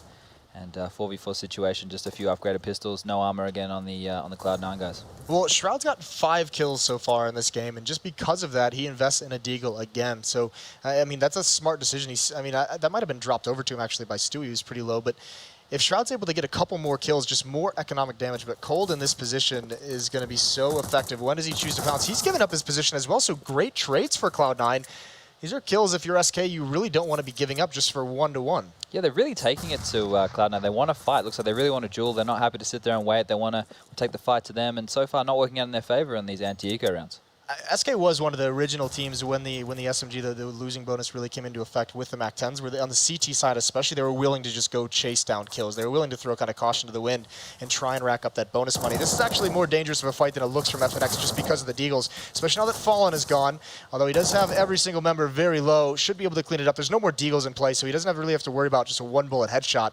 And he's playing this so wise, although they do have to concede the bomb plant. That's a little bit unfortunate if you're an SK fan. But FNX, he's going to fall now. So Skadoodle in a one-on-one. He's going to salvage an M4. He's brought down so low, but he can do this. Just a headshot. And Taco now, I mean, this close up, though, it's going to be tough for Skadoodle. Trying to use the sound, trying to see if he can see the head of Taco over the wall. Is Taco going to stand up? There it is. He's getting the dinks through the wall, but Taco's going to win it. Stands up. If there was just an extra dink in there for Skadoodle, that would have been huge. Skadoodle's going to be disappointed he didn't take that one. He had all the things going right for him there, but still, another great eco round from Cloud9. Lots of money in the bank, and they're going to be able to get that AWP up, which we saw pretty effective versus Faze, where Skadoodle's getting a lot of tags, a lot of kills on the mid-cross. So see if you can pull some more of that out. Double AWPs, though, from SK, so they're not messing around either. They're getting straight on it. Well, especially on the back of losing 3 members in the second round, Yeah. 4 members in the third round. So, I mean, look, if you look at the economy, it's just so low. Fur's at 0, Fallen's at 0, Cold's at 50. So they're all in on this round to get the winning streak started right off the bat. Stewie's quick up catwalk, automatic and Shroud, basically just rushing mid. Stewie's just going to jump down. They meet it in midair, and Fallen can't find it. He gets entirely confused. This is one of the most aggressive starts to the round we've seen from so many different locations. And there's Taco. He knows it's a B rush, but he can do nothing. And SK gets crushed by the fast pace of Cloud9. That's the thing. That look like the protocols right there of SK. They weren't using Molotovs to block off areas. The Cloud9 guys were able to get up cat. They're able to get out mid. And when you're doing a normal A setup, even if you're boosting a player short or the person's running around to short, you're playing 1 to 2 players towards long. And you're not ready for that fast cat or that fast straight out mid to B like we just saw from Cloud9. And while you're rotating back in, you know, those 5 to 10 seconds when you're coming back from your position, that's when you're expecting the T's to start making a move. But Cloud9, straight off the bat, straight out mid, great early kills, and now they're on the chase, and Fur will go down. Really good round by Cloud9. Yeah, well, I mean, definitely you've never prepared for a rush on catwalk and out mid. I mean, that's just 2 different locations, and also, I mean, that catwalk player distracting Fallen. So I don't think there was a mid to B smoke. So even if he loses that fight, it's exposed, and Fallen's going to fall anyway to the guys in mid. But either way, I mean, this is now the damage. It's dealt, so the economy's broken from SK, but they just decided to invest in it anyways. Yeah, interesting move. I guess they're probably going to have to double eco anyway, so they're going all in on this one. And what we've seen with Fallen on Scouts in the past is FNX opening it up early with the long-range CZ there onto Skadoodle. And Skadoodle had an AWP, and now Fallen with the Scout is chiming in, and I think they almost have to give up the AWP out towards long because it's a 3-on-4. They need to make sure that they can, you know, keep map control. This is a tough situation, so the AWP doesn't even get fired once. Skadoodle being the first one. Normally you see that. I mean, how do you like that just jumping out like that? Or, I mean, normally you just see that take the pick and just fall back if they miss. And Fallen again is just doing more damage. And he's going to have another opportunity. He's tagged nothing, although that's a good response. Yeah, with the AWP, you just expect to take the pick and fall back. You could be copping a lot of nades doing that long pick, or you could get overwhelmed. And Skadoodle, he was brave. This is what we want to see from him, but punished quite early. Now a tough spot. Flank is coming in as well. Cold is just waiting and biding his time. The bomb is planted. Nothing in Shroud, locked inside of this B bomb site. FNX is going to meet up with Cold, so the teamwork is going to come from B tunnels, and the footsteps are going to let Nothing and Shroud know. It's a decent setup from them. Nothing's in a little bit of a tough spot. Overexposed. Shroud is not aware of the B. Oh, they just want to double peek it. That's smart, but Shroud loses his battle. It's all on Nothing, who's got to just pick one, and Cold with 2 kills. SK Gaming respond, and I hope you can hear him, because I can hear him in the headset. This is the thing, right? They're not doing their pre-game huddle, right? That hasn't happened today. It didn't happen in their other game. It hasn't happened in this one. They're just really loud after every round, and it seems like it's more business, you know? Like, they're not sitting there, they're not doing the whole hype stuff. They know what the job is, but while the game's live, this is when they're fired up. They're carrying it through in-game as opposed to before. Well, I mean, now it's tough for Cloud. I mean, that's a very fast-paced round. I guess Cloud9's thinking they're going to be going against unarmored opponents, maybe not that much to really have to fight. And SK seemingly catches him off guard, but still plenty of money in the bank for C9 to get another buy here. If slowed down at least, there's no one rushing anything this round. So Cloud9's going to have to be a little bit more measured. Skadoodle with that off, he's going to have time to find a pick. He's just waiting in mid to see if anyone's going to peek him, and it's not going to happen. He's going to have the bomb as well, so perhaps meeting up with Nothing in a little bit to execute a mid-B split. No AWPs on the CT side either, so they don't have that long-range presence in mid. They can't be peeking towards Cat. Fallen can't play on the A ramp or mid-long position with the AWP to stop that A execute. And it looks like just a standard default from Cloud9. They already have mid control. They don't have all Cat control yet, but looks like they want to probe towards it.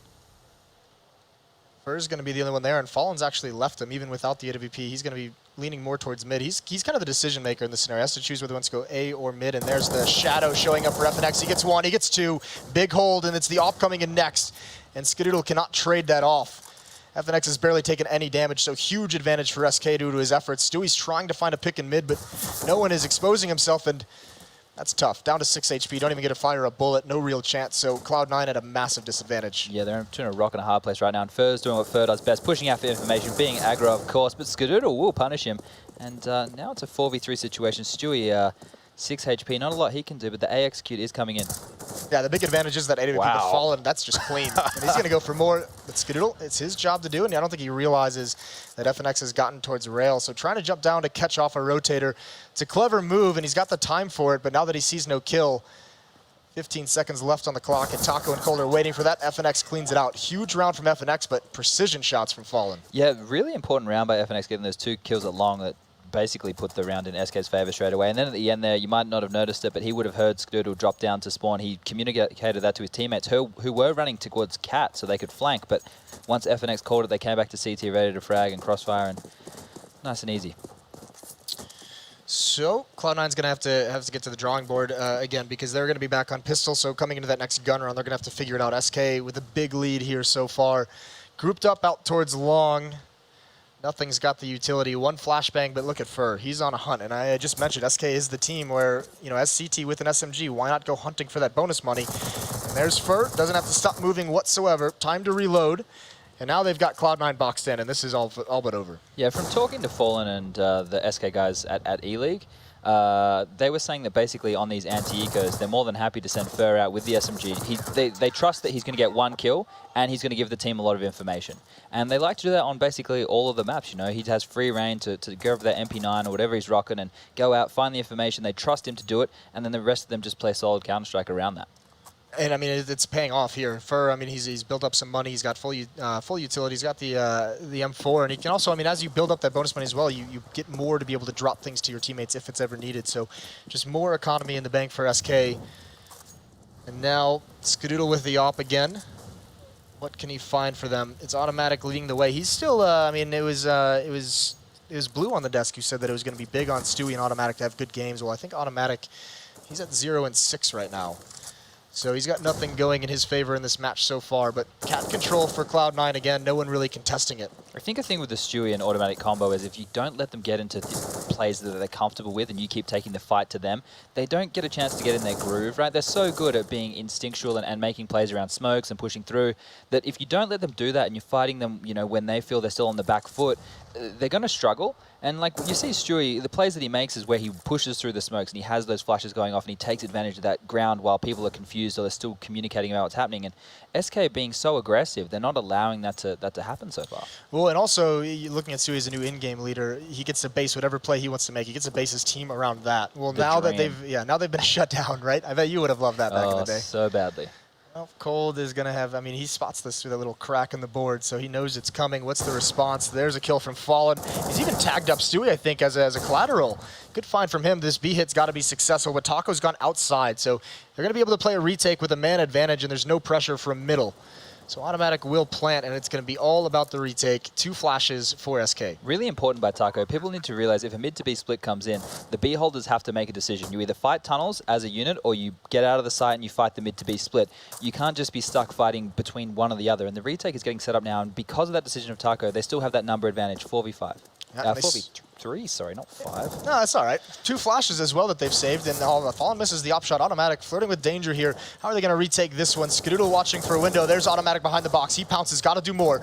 Good shot from Skadoodle, but there's the flank coming in, and SK, it's clinical. Precision as they come in. And it's going to be a 7th for them, and Cloud9, they're stumped. This might be where you take a timeout. I mean, this is what I'm going to say. Yeah, Stewie gets to pretty much dictate what his team does around him based off what play he wants to make. But when it comes to having to be a little bit more tactical and having to kind of figure out when that style's not working, you know, that him as a leader, he hasn't progressed to that level quite yet. Yeah, this is where a coach would come in really handy for Cloud9. You know, someone like Peacemaker is on the market. There is a Brazilian coach just walking around here. Just grab him. Give him a couple of $100. I'm sure he'll do you some favors. But it's really helpful, you know, when you are stumped. And if you are a new in-game leader, you go through plans A, B, and C, and you don't really have that depth. And you want to discuss it as a team and go through other plans, but it's sometimes better to have that outside perspective, somebody who's taking in all 5 monitors and the game at a time. As a fast B execute comes in from Cloud9. Yeah, and this is the danger. The double up setup has always been so strong for SK, and you can see why. Cold is no slouch with it. He does fall eventually to Skadoodle, but there's Taco just being a beast in the back of the bomb site. 3 swift headshots.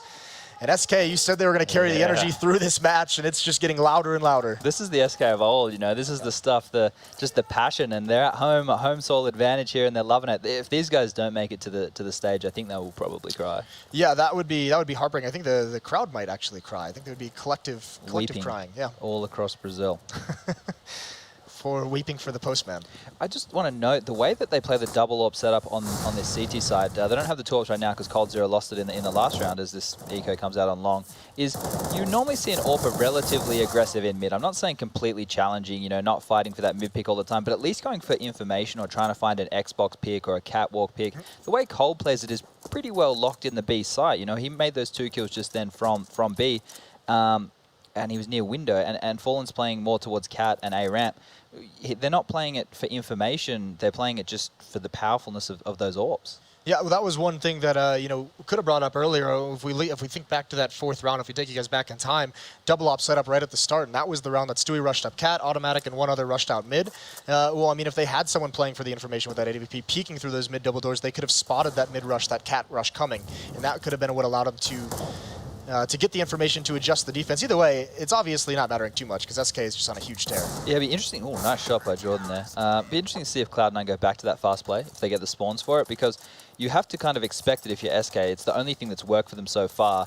But how do you deal with it, right? If they're still not going to have anybody spotting middle, what's the workaround? How are they going to know it's coming? And I'm going to see a buy round right now from Cloud9. They have enough to get the AWP on Skadoodle again.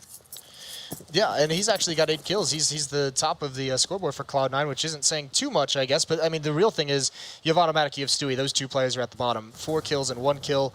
Just not a lot of impact coming out, really, from anyone from Cloud9.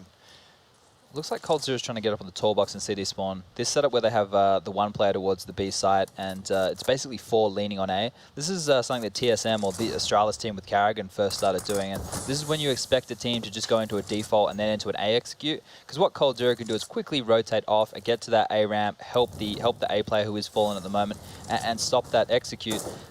Or he can just look over the box, which I don't think he was able to get up there. No, he's not. He wasn't able to get up there, but when he is on that box, he can just look over the top and see anybody splitting mid to B and maybe grab 1 or 2 cheeky kills over the top of the smoke. But it does look like, once again, another B hit will be coming out from Cloud9 as all 4 members are towards Upper Dark and Automatic lurk around middle. And this isn't a split. This is just going to be a timing hit. Automatic is going to be on catwalk. He'll be able to cut off rotations. He'll be able to flank. Taco's got a big job to do because they're not telegraphing this whatsoever. Taco, he does get 1. He's still alive. Hasn't even been hit. And there's an op to like kind of lock him in. Skittle's not there yet, but nothing just cleans him out. That's the tough part of this setup from Cole. As you were saying, it's designed really to help out more towards A, but still be a little bit safe for a mid to B split. And in that kind of a situation, you just abandon Taco. Automatic's a danger man right here in middle. He could pick off Fallen. He saw his head, but he's going to get taken out by Fallen. That's a bit of a mistake there from Automatic. I think he was shocked that Fallen was actually waiting, and now we have a 4-on-3 situation in favor of SK once again. Yeah, this is going to be so difficult. Skadoodle still has the AWP, but he's deep in tunnels watching the flank. All 4 members of SK are going to come through the window and the doors. Nothing with 1 kill. Continues the spray to get the next, and it's a great hold. Nothing in Shroud. Skadoodle's not even needed. All 5 kills for those 2. That's a 2nd round on the board, so Cloud9 showing a little bit of life, but there's still a good amount of cash they have to burn through before they're going to get a reprieve. Yeah, definitely. That B side is really difficult to retake, especially once you have 1 or 2 choke points smoked off, like it was just then.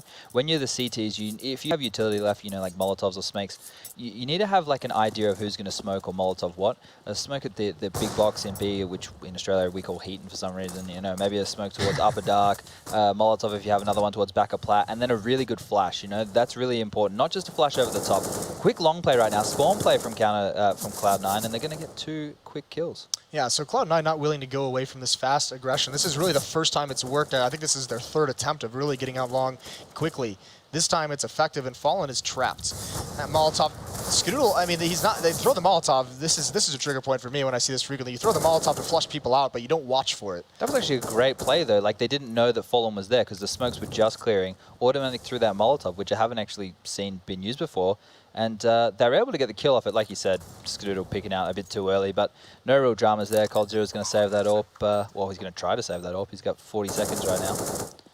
Yeah, I mean, he's far enough away from the action. Doesn't look like Stewie's too committed. He's actually going out towards... Actually, he's coming back to CT spawn, but no one else is really there. So if Stewie falls here, I don't think there's any chance Cloud9 actually takes this gun out of his hands. So Cold, this would be huge for them to be able to save that because, like we said, I mean, I said there was a lot of money to burn through. It's actually pretty much all gone now. I think they had to maybe drop one over that I didn't notice, but Cold, if he saves this up, that's what we've seen. You know, early on they were willing to force buy with a low economy in that I believe it was the 5th round, and they were able to win it. But if you have an AWP, you are more than willing to buy around that. Yeah, that's what I was going to say. If they save this up, they probably will force into this next round. They want to keep this lead, right? You don't want to get to like a 10-5 or maybe even a 9-6. You want to keep the foot in the throat of Cloud9 and have a big as lead as possible right now. And a pause will come in. This is probably where they're going to talk through the situation. Will they buy? Will they take an eco? Yeah, and that was definitely an SK tactical pause as well. So Taco can buy a rifle. Fallen maybe go back on that scout. He did get 3 kills with it the previous time they had to force buy, and then Fur and FNX might be stuck on pistols, but no big worries there. And there's the scout buy over to Fallen. So I don't think this is really a pause. I think they go into this pause knowing they want to buy. They're just figuring out how to manage the economy because they're not fully investing. It's basically just Taco drop the scout to Fallen, and everyone else, you know, is pretty much going to save. I don't think I've seen as many pauses at this event as we did at New York. New York, it was just like once the teams grasped the system, they were using the pauses very well. Even if like they weren't losing, they were still using the pauses to help keep themselves in the lead. And that's what I think with this new system. It's actually, you know, it's different, but there's strategy behind it. And I'm all about the strategy. I like seeing it used. Yeah, I mean I'm of the same opinion. I like the strategy behind when they use pauses and everything, but I think it is a little bit jarring at times when you're watching. Yeah, I suppose. It's not as bad as like NFL or NBA where they can just take a tactical timeout and then you go to an actual ad break. At least people still get to listen to the soothing tones of our voices. This is a good point. It's all about giving us more time to talk. Yeah, I just want more camera time if that's possible. So if you could start coming to the camera at these pauses. Yeah, just at the pauses, just show my face. Well, Cold's going to have the AWP. We could actually just put a camera on Matt. You know, he'd love that. Cold has this op out towards long, and he's blind, but he still gets the kill. But that's a huge trade. I mean, Cloud9's going to love that trade. They'll sacrifice Shroud for that op any day of the week because that's a lot of the danger of this buy is now gone. They've got control of the AWP as well. It's not like he got that pick, got traded, and then the CTs could pick it up again. They have full control of this AWP right now, so that means Cloud9 don't have to make any rash decisions. They're not worried about where the AWP is. They're not just going to run to the other side expecting the rest of the players to be there to salvage that AWP. They can, you know, potentially throw the weapon away, take their time, regroup, find more information, and that's exactly what they're doing. Well, speaking of information, Fallen's using that scout, how you were talking about the op being used for information, looking up mid, seeing absolutely nothing. So with that being said, he's going to think the pressure's coming along, and he's correct. Oh, FNX with a taser. I didn't even see that. The Zeus has a huge impact, but Automatic just says no more of that. But what a sick play from FNX. Did he get that completely blind in the smoke? I think it was through the smoke. What the? That's so good. I love the noise it makes when you die to a Zeus. The like squawk? Yeah, it's good. Or is it a scream? It's his favorite CSGO noise. Oh, that's so epic. Nicely done from FNX. But yeah, no kill reward for that anymore, is there? Like, isn't it like $50 or $100 or something like that? Yeah, it's, I mean, no, but it's style points. Do you put any stock on like maybe it's like the psychological warfare aspect of it? Not really. Not really? Nah, if you buy it, you're a bit of a clown. Good save. Yeah. Good pivot there. I was gonna. Yep. I was gonna go for. You were gonna go for number 2? Full Aussie.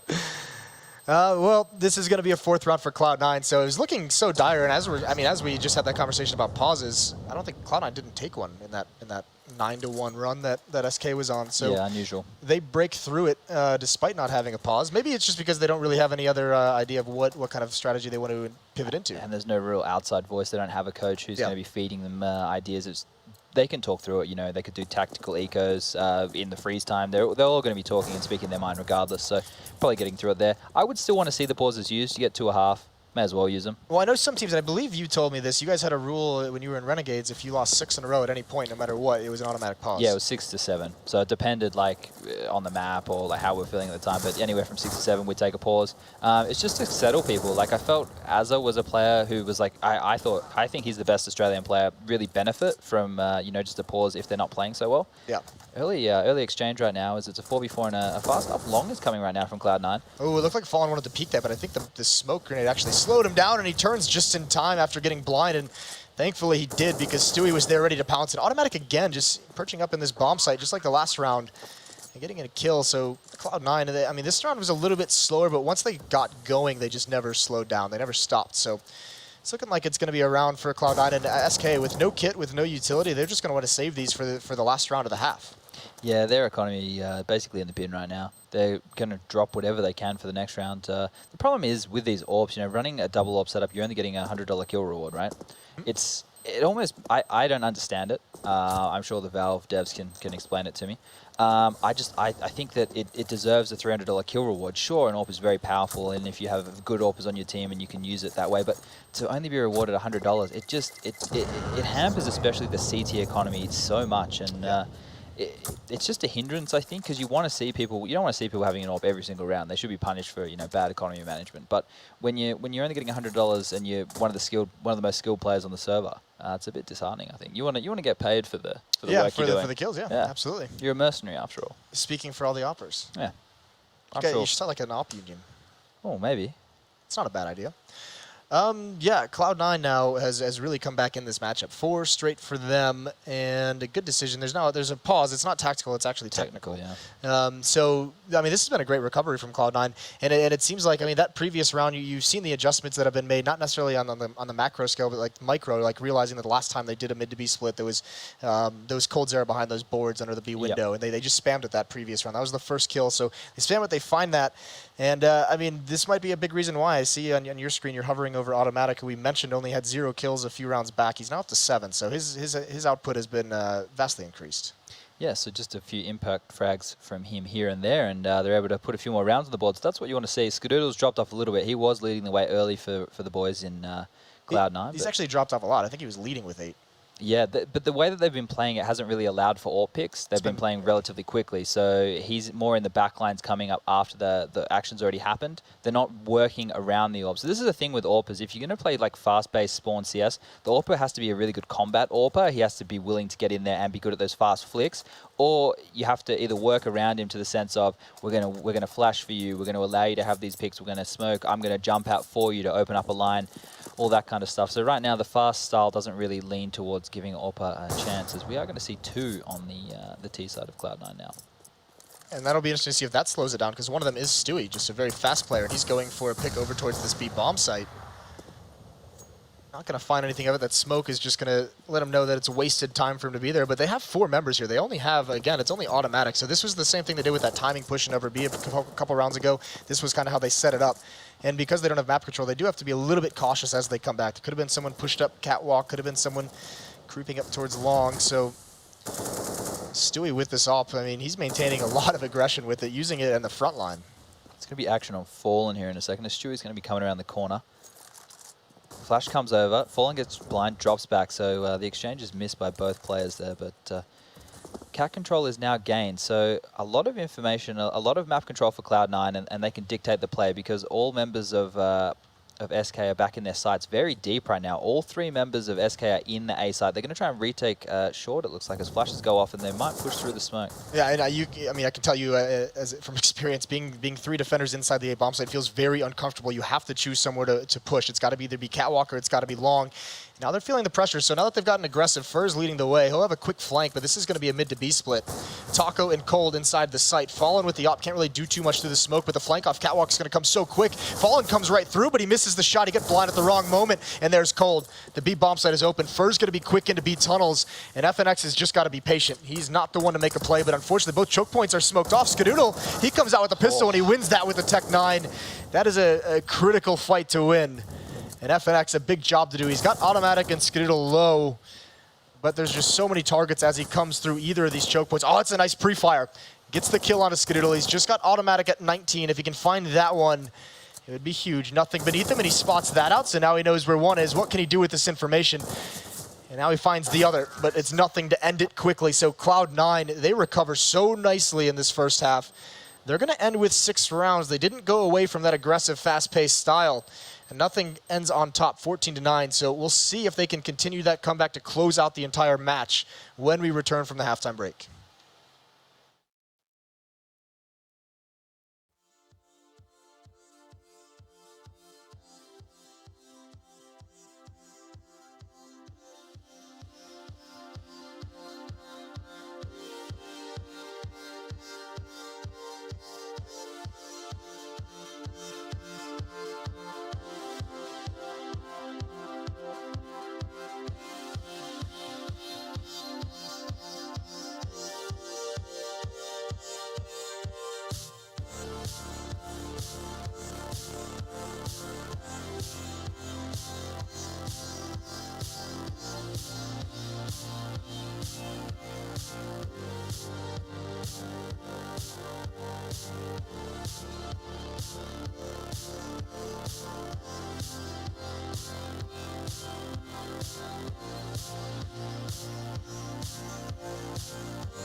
And welcome back. We tricked you.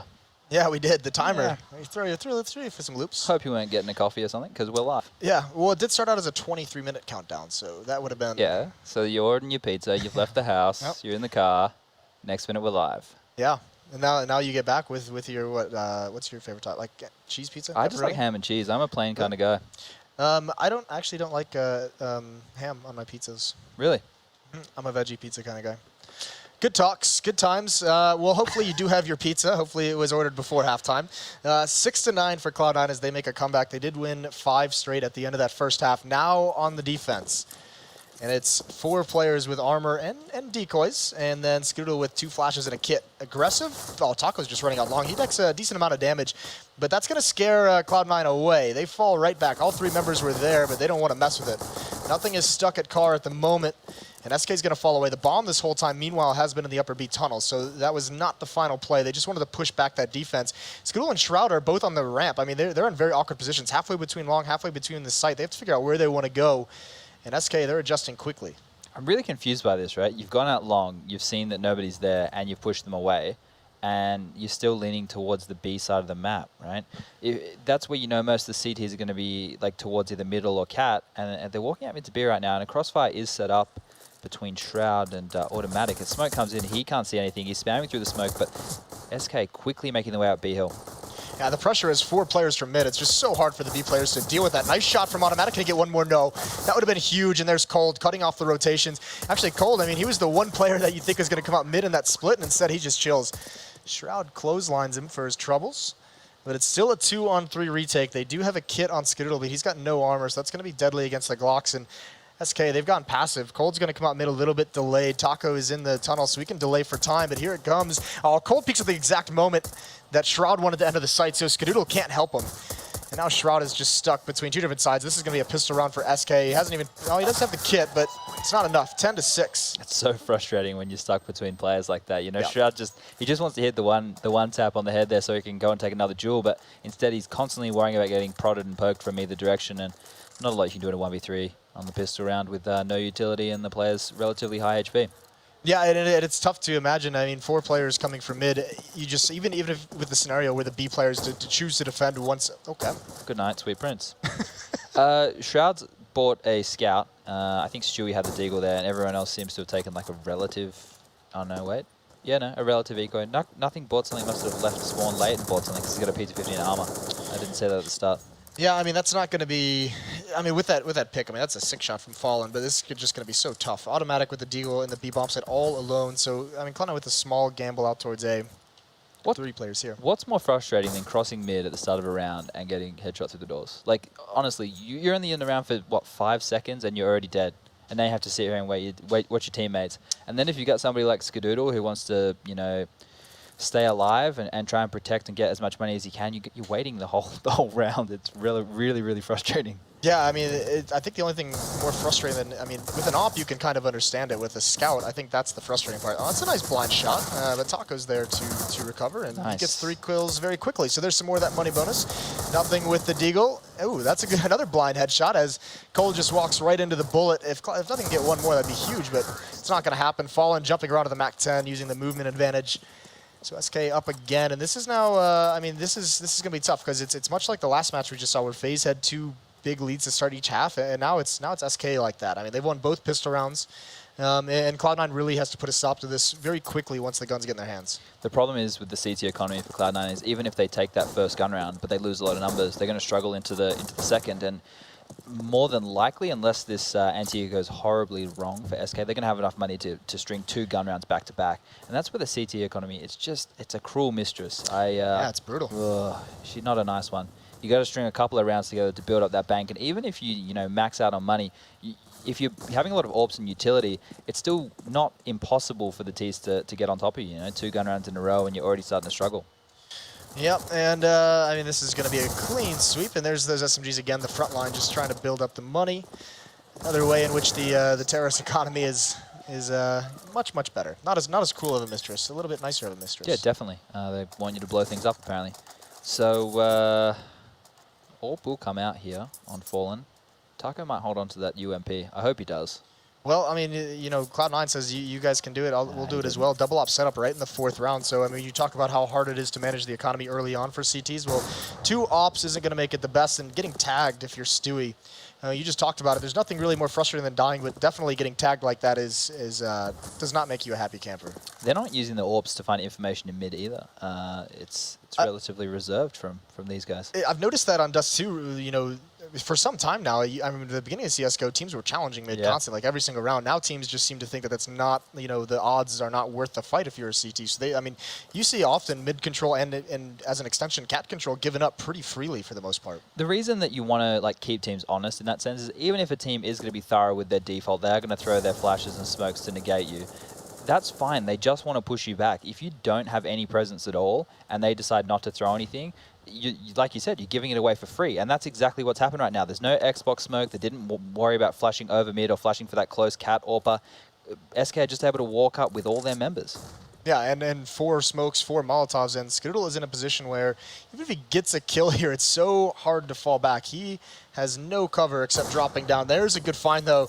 Taco not expecting that one, so at this point, that's a smart play for Skidoodle and Cold, though. I mean, him and Shroud are going to be, this is like a face-off style, back-to-back. And he's going to pounce at any moment. Shroud now, he's going to get 1 kill. This is where Cold should push through, and he has. He's jumped through. He finds that kill. Skidoodle now, those flashbangs. He's going to still hold the angle, and Stewie's here. He's not aware that Cold is to his right, so Cold is just being a menace at the moment.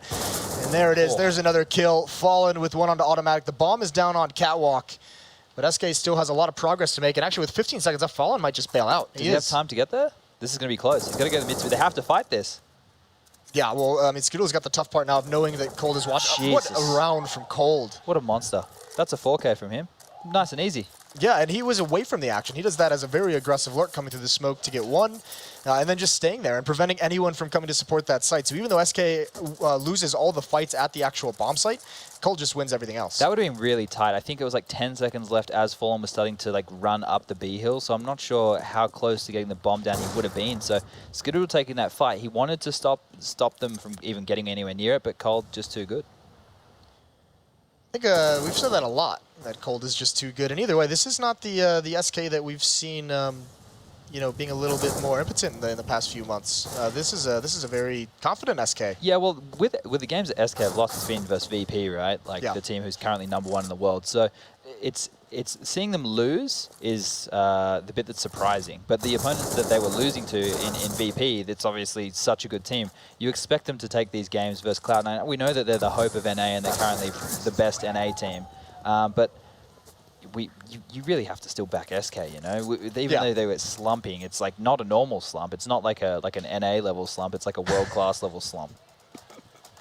So they're not slumping so bad that they're an NA Well, team. that's fine. Lucky Henry's on the desk. We can make some UK jokes. He can bring in the easy skins thing. It doesn't really matter, but his team finished towards the bottom of Pro League, and mine technically came 4th and couldn't attend.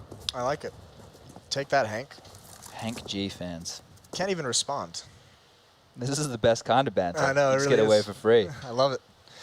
I'm sure we'll hear from it later over those soft drinks that we'll be having. Yeah, ops out for Skidoodle, op out for Fallen. Full utility this time. I mean, still no real challenge, but this time in mid, you'll see Automatic is playing a little bit closer to Shroud, so they can be aggressive. They can pop, flash, and peek if there is going to be some kind of mid pressure. And all the meanwhile, it looks like Fallen's going to be setting up Taco to go see what he can find out long. There's the flash. Taco turns from it, and he runs his way out through a Molotov. He's blind, but so is nothing in pit, and Taco's just running into Molotov after Molotov. That was really good wall smokes. They used the Molotov as well, and they've isolated the pit player. They are going to grab that kill, and it's a 3-on-5 situation right now for SK. If they just regroup at this point, take it as a team, trade out efficiently, this round is in the bag, and that's match point. This is the tough part. Maybe you have a different opinion of this, but this is where you look at Skidoodle and you really are a little bit disappointed in his impact, because both of his teammates over at A have fallen, and that's his first shot he's taken in the round right there on Defer. Conserving ammo, of course. Yeah.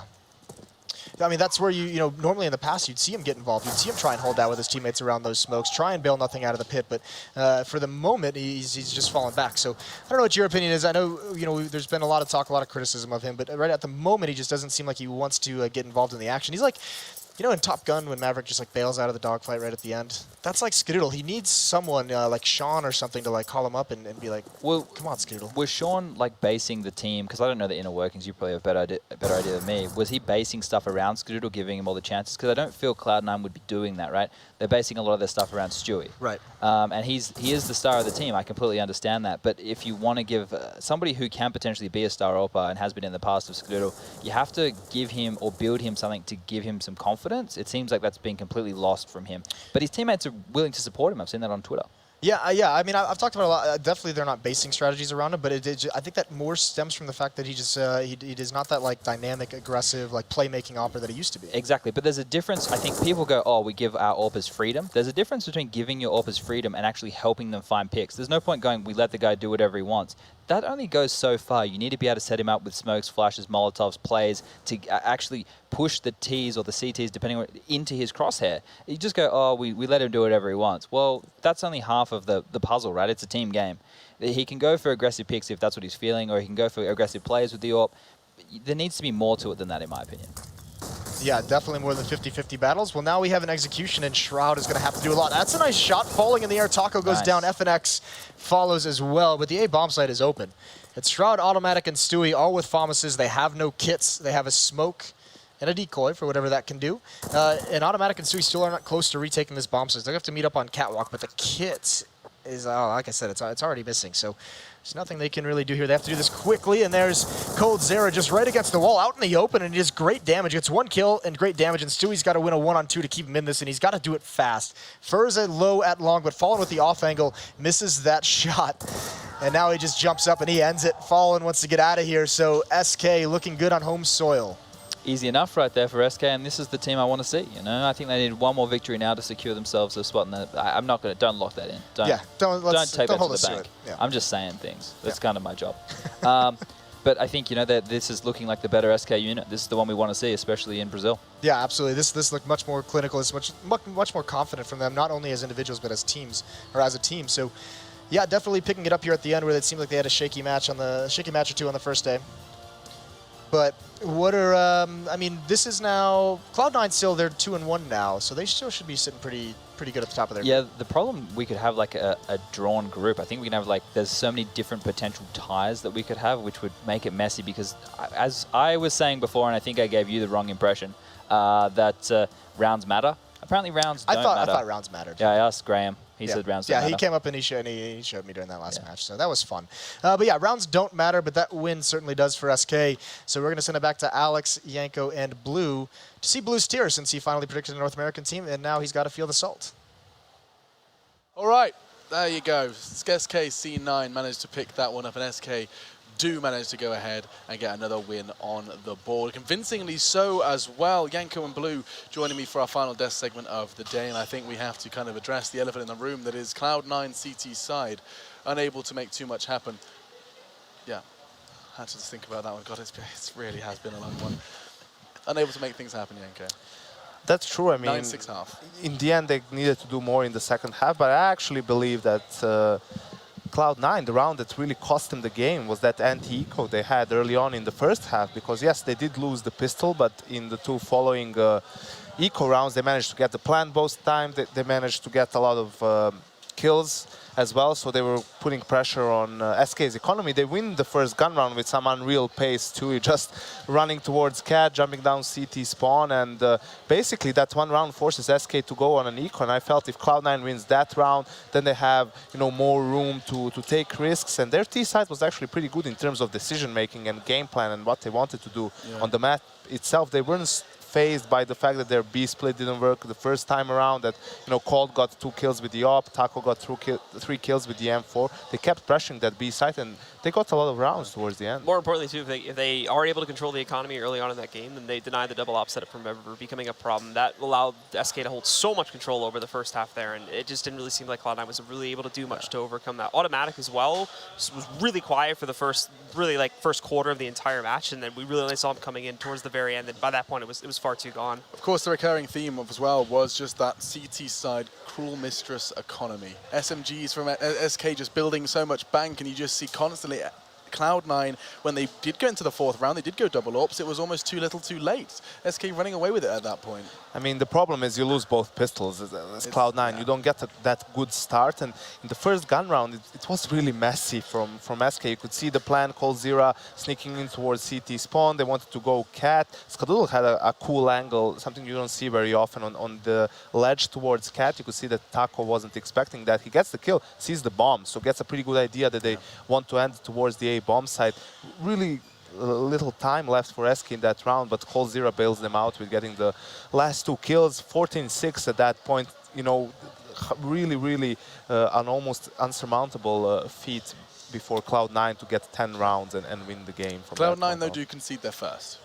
We do finally see a 1 next in the L column next to Cloud9's name, and I don't know how much more there needs to be said about this one. SK, of course, picking that up in our final game of the day. I think it's time to recap what a day it has been, gentlemen, after we do see, of course, C9 unable to make a single round happen on their defensive side of Dust 2. Let's go bring them up, though, the scores on the doors after day 2, and we can see the results that we did witness. We've seen some North America versus South America, we've seen some Europe versus North America, and all round we have also managed to see a little bit glimpse of the sexy CS we have to look forward to. That is, of course, what I'm alluding to, is bringing up what's coming up, or what we have just witnessed today. There we are. It's, of course, Optic versus Liquid was how we started. Is this day 1 or day 2? This is day 1. I recognize all of these. Yeah, okay. Well, this was day 1, either way, and you can see that those were the initial wins Cloud9 picked up. Those full 30 rounds versus Faze was something that we did witness. However, now Cloud9 get that 1 next to their name. SK that wants to throw that blow. That might prove to be crucial for Cloud9, seeing as how they dropped this map against SK. They did win against Faze. Faze got a win against Dignitas today, so those teams will be in close contention, obviously, dependent on how the games go tomorrow. And that's, of course, another thing to look forward to. Everything going on from today is going to be played in the arena. I actually wrote it down, how to say it phonetically, on my phone, because I'm going to butcher it otherwise, and my phone is totally upstairs.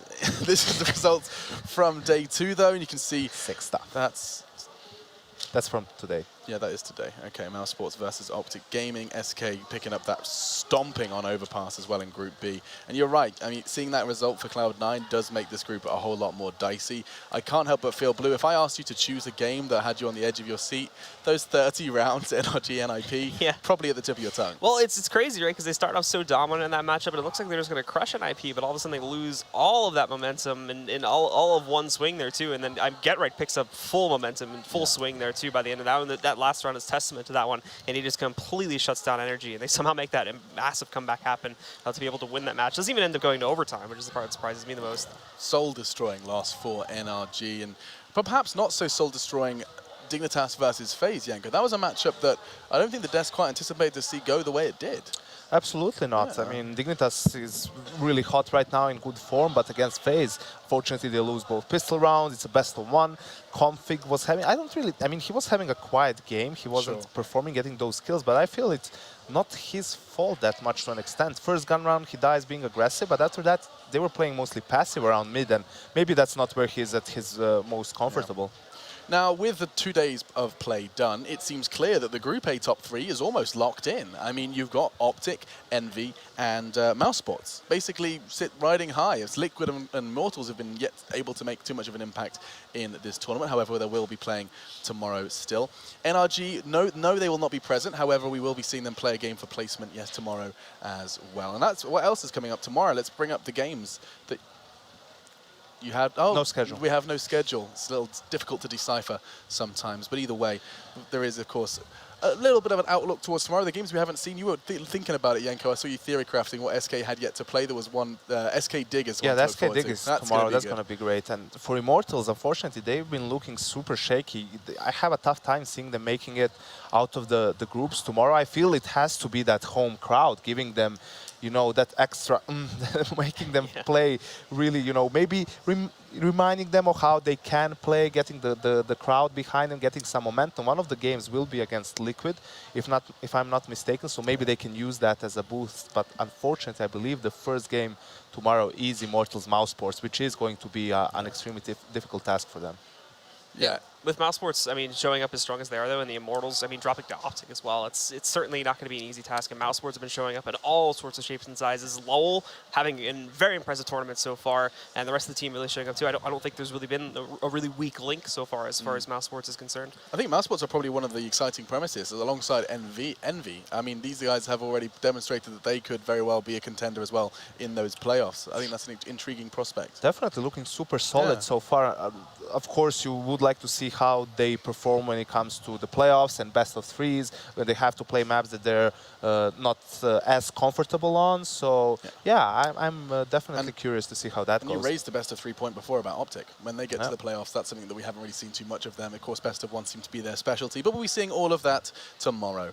And so we're going to be migrating from the ESL studios pretty much down the road, a quick drive over to the arena where we're going to be seeing a sold-out crowd. That's right, indeed. Tickets have been absolutely sold out, and it's absolutely awesome. We're going to be having a Brazilian crowd. We know the passion Brazilian fans have. They're even going to get to see both SK and Immortals play tomorrow, and you will too if you join us a little bit later on the same stream. All right, guys, we're going to go ahead and disappear. When we come back tomorrow, we'll be in a very different place with very bright lights and very loud fans. We hope to see you there.